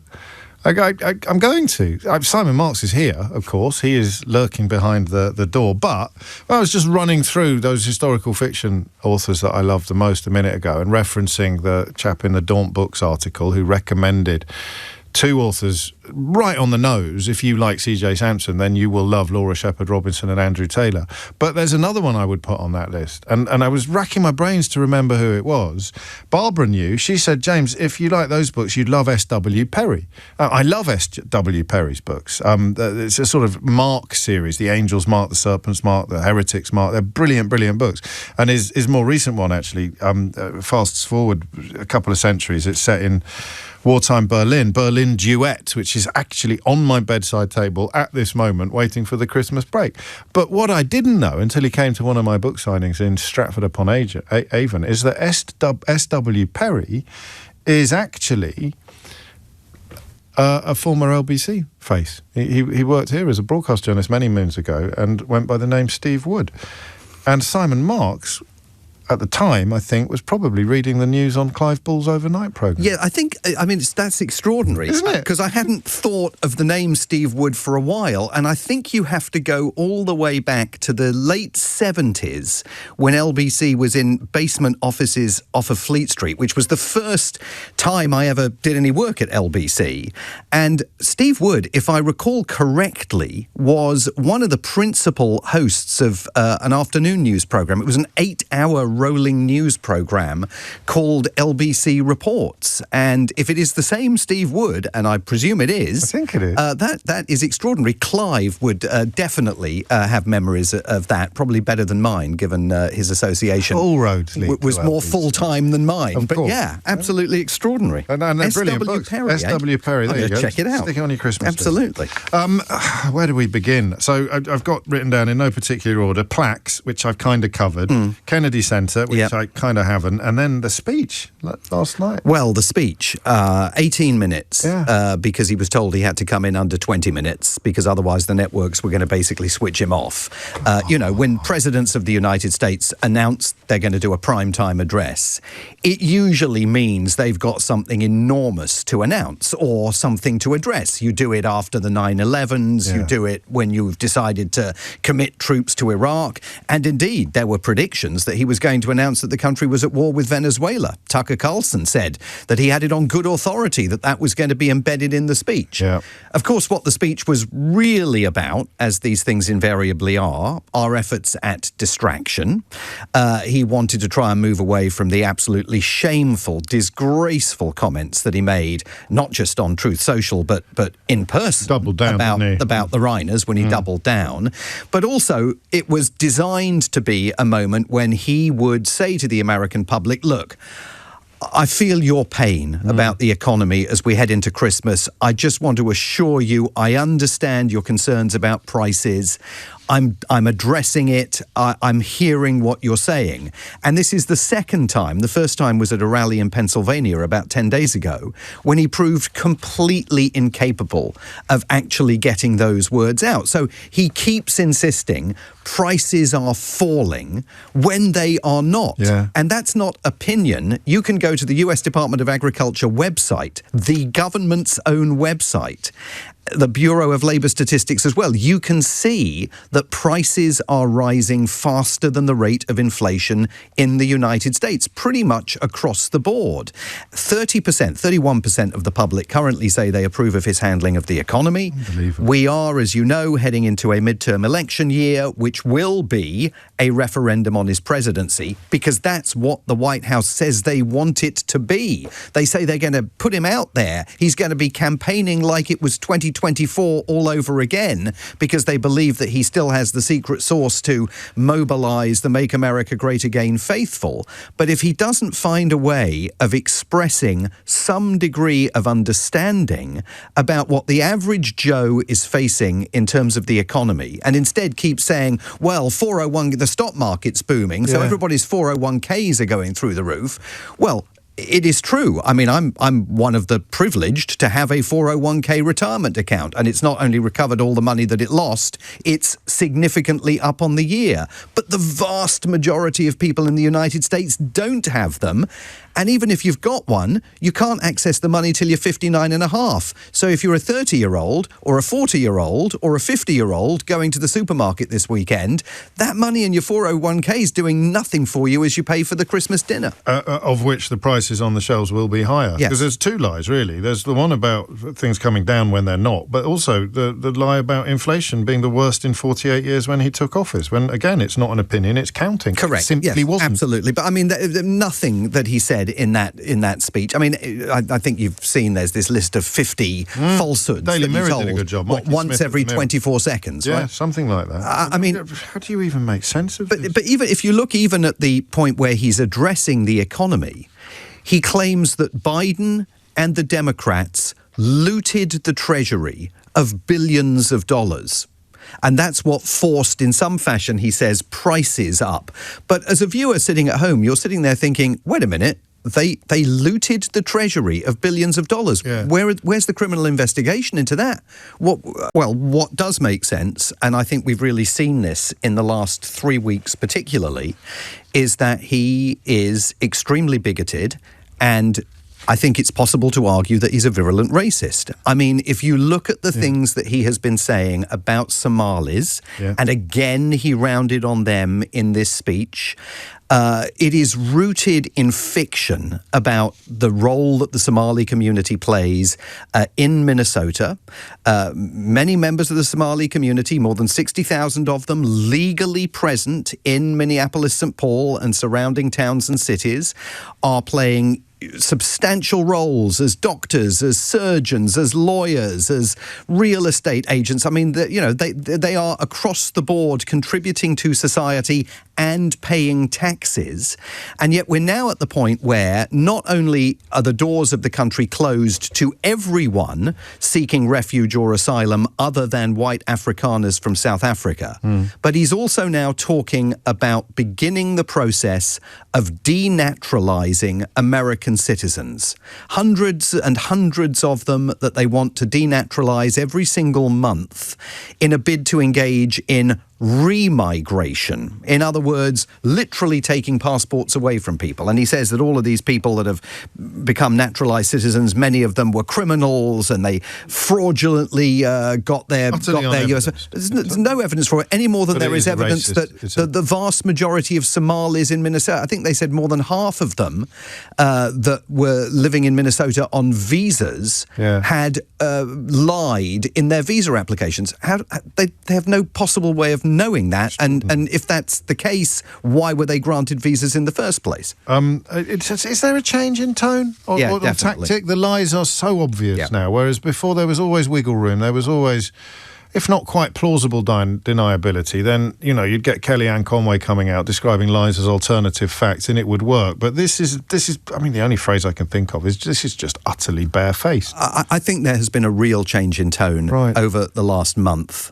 I think it's been noticeable. I think it's been marked by statements similar to those that he made, for example, there's nothing quite like it, like about the Rhiners, but, all sorts of paroxysms of fury and bile that we weren't seeing before. I suspect that's connected to the fact that he sees his approval rating sinking. He's down, I think, in the latest Reuters Ipsos poll to 39% across the board, 31% on the issue of the economy. Yeah. On the issue of lies, by the way, if you look at the numbers regarding Venezuela and the claims that he makes about every speedboat that they've blown out of the water, and there's been more than 20 of them, with more than 100 people at this point killed. He says that every speedboat they blow out of the water saves 25,000 lives in America because of the drugs that they were allegedly carrying to American shores. Yeah. He claimed last week that over 250,000 American lives had already been saved as a result of the actions that he's been taking towards Venezuela.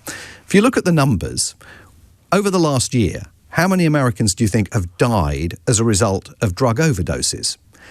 82,500. Right. So where we get this number that 200,000 American lives have been saved is absolutely just pie in the sky. Completely plucked out of the ether. Plucked from the air. Good Lord. I've seen one good suggestion as to some of the reasoning behind the Venezuela rhetoric from Asha Rangappa, the former FBI. I keep saying this, but no one is connecting the dots. The war, potential war, because, as you say, a couple of days ago, people really thought this was coming in the announcement, is to satisfy the legal preconditions for mass removal domestically of Latinos. So suddenly a lot of people are going to be Venezuelan for the purposes of removal or remigration. This knits together two of the points you've made, and she describes it as 100% Stephen Miller. So if they do make some sort of military incursion into Venezuela, then they can start deporting people that they say are Venezuelan. Well, and there are many Venezuelans. And actual Venezuelans. I was actually in Florida several weeks ago in Doral, which is the city that nestles right alongside Miami, where the Trump National Golf Club is located and where next year Trump will be hosting the G20 summit.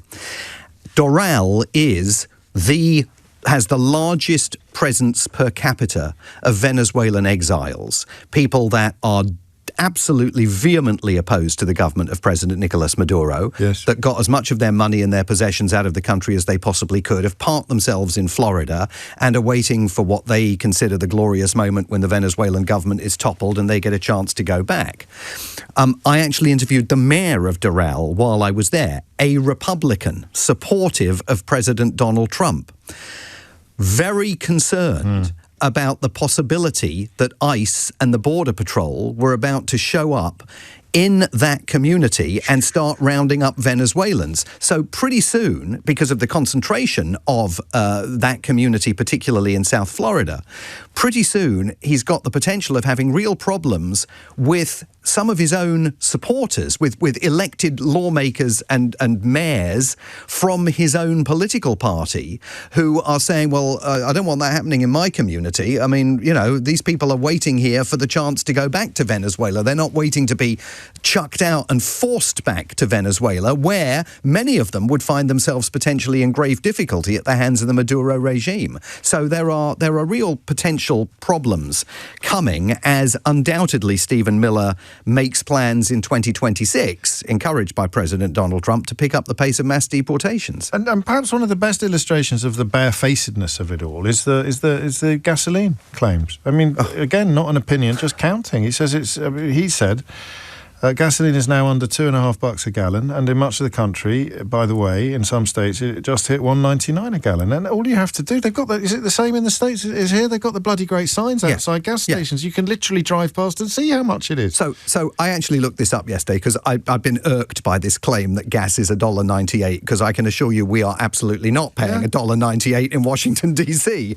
And can you find some gas stations in various parts of America where, in a massive giveaway, some of the big box stores, have reduced the price to $1.98, $1.99 in order to get you in, because they're going to sting you when you buy the washing machine.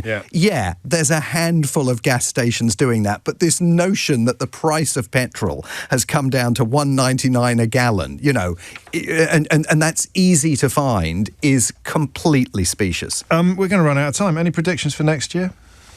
I think that sums it up, really, doesn't it? Was our microphone good enough to pick up that sound? Thank you very much. The Democrats are going to fight a war with themselves for the heart and soul of the party, and I think it's very difficult to predict which way that is going to come out.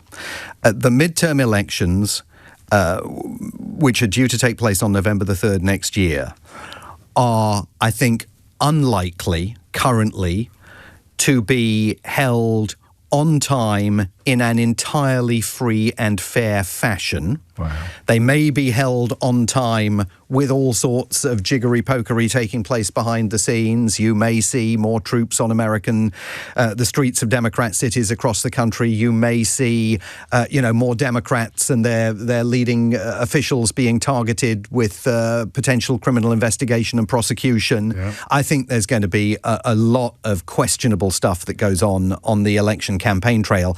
And if things, look, one thing that didn't catch much attention this week was in a throwaway line. He was doing a end-of-year reception at the White House, and Miriam Adelson, his big money donor, was there, and she was publicly egging him on to go for another term in office, and said she had just had a chat with Alan Dershowitz, the lawyer, who had presented Trump with a book all about ways in which you can circumvent the 22nd Amendment to the Constitution and run for a second term. And this crowd started chanting 4 more years, 4 more years. Lord. And we go through this cycle of him wanting a third term, then accepting that the Constitution says he can't have one, so I guess I'm not going to be able to run. But there was the money. Literally, she is the money standing there saying to him, if you do it, I'll give you the cash. I'm here. And I think that was a pretty big moment. Watch this space. I don't think you've been wrong yet. But that's no, I have been wrong. But that's for and will be again. That's for the edit tape. I think the sigh said it all, even if the words didn't. Simon, thank you. Lots of gratitude coming in from our listeners for the work that you've done throughout this year, and we'll continue. Well, for as long as you can. Yes. We'll continue to do next year, and nearly there for the 401k, 59 Absolutely. and a half. I'm past that now. It was a banner year. It's 12:51. James O'Brien on LBC. 54 is the time. I may not have time for any more calls, but we can return to it in the new year. Lots of love coming in for Simon, which I shall ensure is passed on, and lots of love for this week's guest on Full Disclosure. I don't pick favourites. I'd never say it was my favourite of the whole year, because they are all wonderful. I love them all. There's only been 2 that I was unhappy with, and I'm never going to tell you who they were. But this was such a joy. Martin Shaw, who very kindly started sending compliments to the programme a while ago, but for, I mean, not just people of my generation, for all sorts of television viewers and theatre goers over the years, he's one of those actors who has turned his hand to almost everything. And yet I knew very little about him. And that's why this Full Disclosure is an absolute treat. So whether you know him from his recent appearances on stage in A Man for All Seasons, or from The Professionals back in the day, or from George Gently or Judge John Deed a little later in his career, or even to go back to the beginning and you saw him in the Polanski Macbeth alongside John Finch as Banquo. He was Banquo, John Finch was Macbeth. It's just one of those hours that you will, I mean, if I say it will fly by, I'm under-describing. I used to go to the Central Jazz Club in Birmingham and listen to traditional jazz. And I met a girl, and she was far more intelligent than me and far more grown up than me. And she wanted to be an actress, and she was going to RADA. Okay. And so what are you now, 17, 18, or a bit younger still? Just coming up to 18. Just coming up to 18. Just coming up to 18. And I said, that's in London, and that meant she was going to go away. Oh. And I thought about it, and I thought, well, I'll go to RADA then. And half of it was, I think I might have a talent for this. Right. But half of it was I didn't want her to go away. And so I auditioned for RADA, and I didn't get in. I got a well done, try again. Okay. But at that time, there were 3 great drama schools. There was RADA, there was LAMDA, and there was Central. Yes. And I auditioned for LAMDA, and I got in, which was incredibly fortunate, because LAMDA suited me far better than RADA would have done. What did Mum and Dad think of this plan?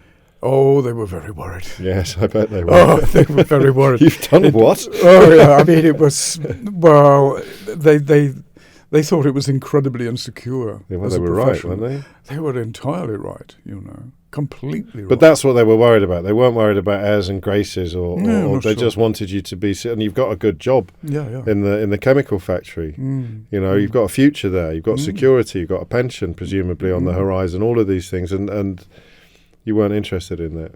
No, I just wanted to go where Janet was. So it wasn't, I was going to say, it wasn't the lure of the grease paint and the roar of the crowd. It was the allure of Janet that was the 100%. 100%. I mean, knowing what I know now, having done the therapy journey and so on, I think a lot of us have got that impulse inside us to get out. Yes. There's so much more. I really cannot recommend that one highly enough. And there are a couple from the vault as well during the coming fortnight when I won't be with you. I'm clocking off for the Christmas period in approximately 1 minute's time. But if you find that prospect chilling and even perhaps unbearable, then don't forget that the whole Full Disclosure archive is available on Global Player and indeed on the LBC app. And it is, I mean, it's a magnificent thing. I know I'm involved in it, so it's a bit ripe of me to say that. But the list of great names from public life, actors like Martin and Charles Dance has been on this year, younger actors like Stephen Mangan, Daniel Radcliffe, I think he's popping up on one of the archive episodes over the Christmas period, and then politicians. David Lammy was on this year, Amber Rudd was on this year, and other people that have not necessarily enormous name recognition, but because we've built the audience with the famous people, we can introduce you to people who aren't that famous. It's just it's such a thing of beauty. It really is. I'm so proud of it. And if you're not familiar with it, or you are looking for a bit of company over the Christmas period as you go running or cooking, a lot of people listen to podcasts when they're cooking. You can do a lot worse than Full Disclosure. And that's it from me for another year. Thank you for everything you continue to do for me, which is not just make sure my mortgage gets paid, but also fill me with a sense of satisfaction and fulfillment that I never thought I would find in work. And I do every year, thanks to you.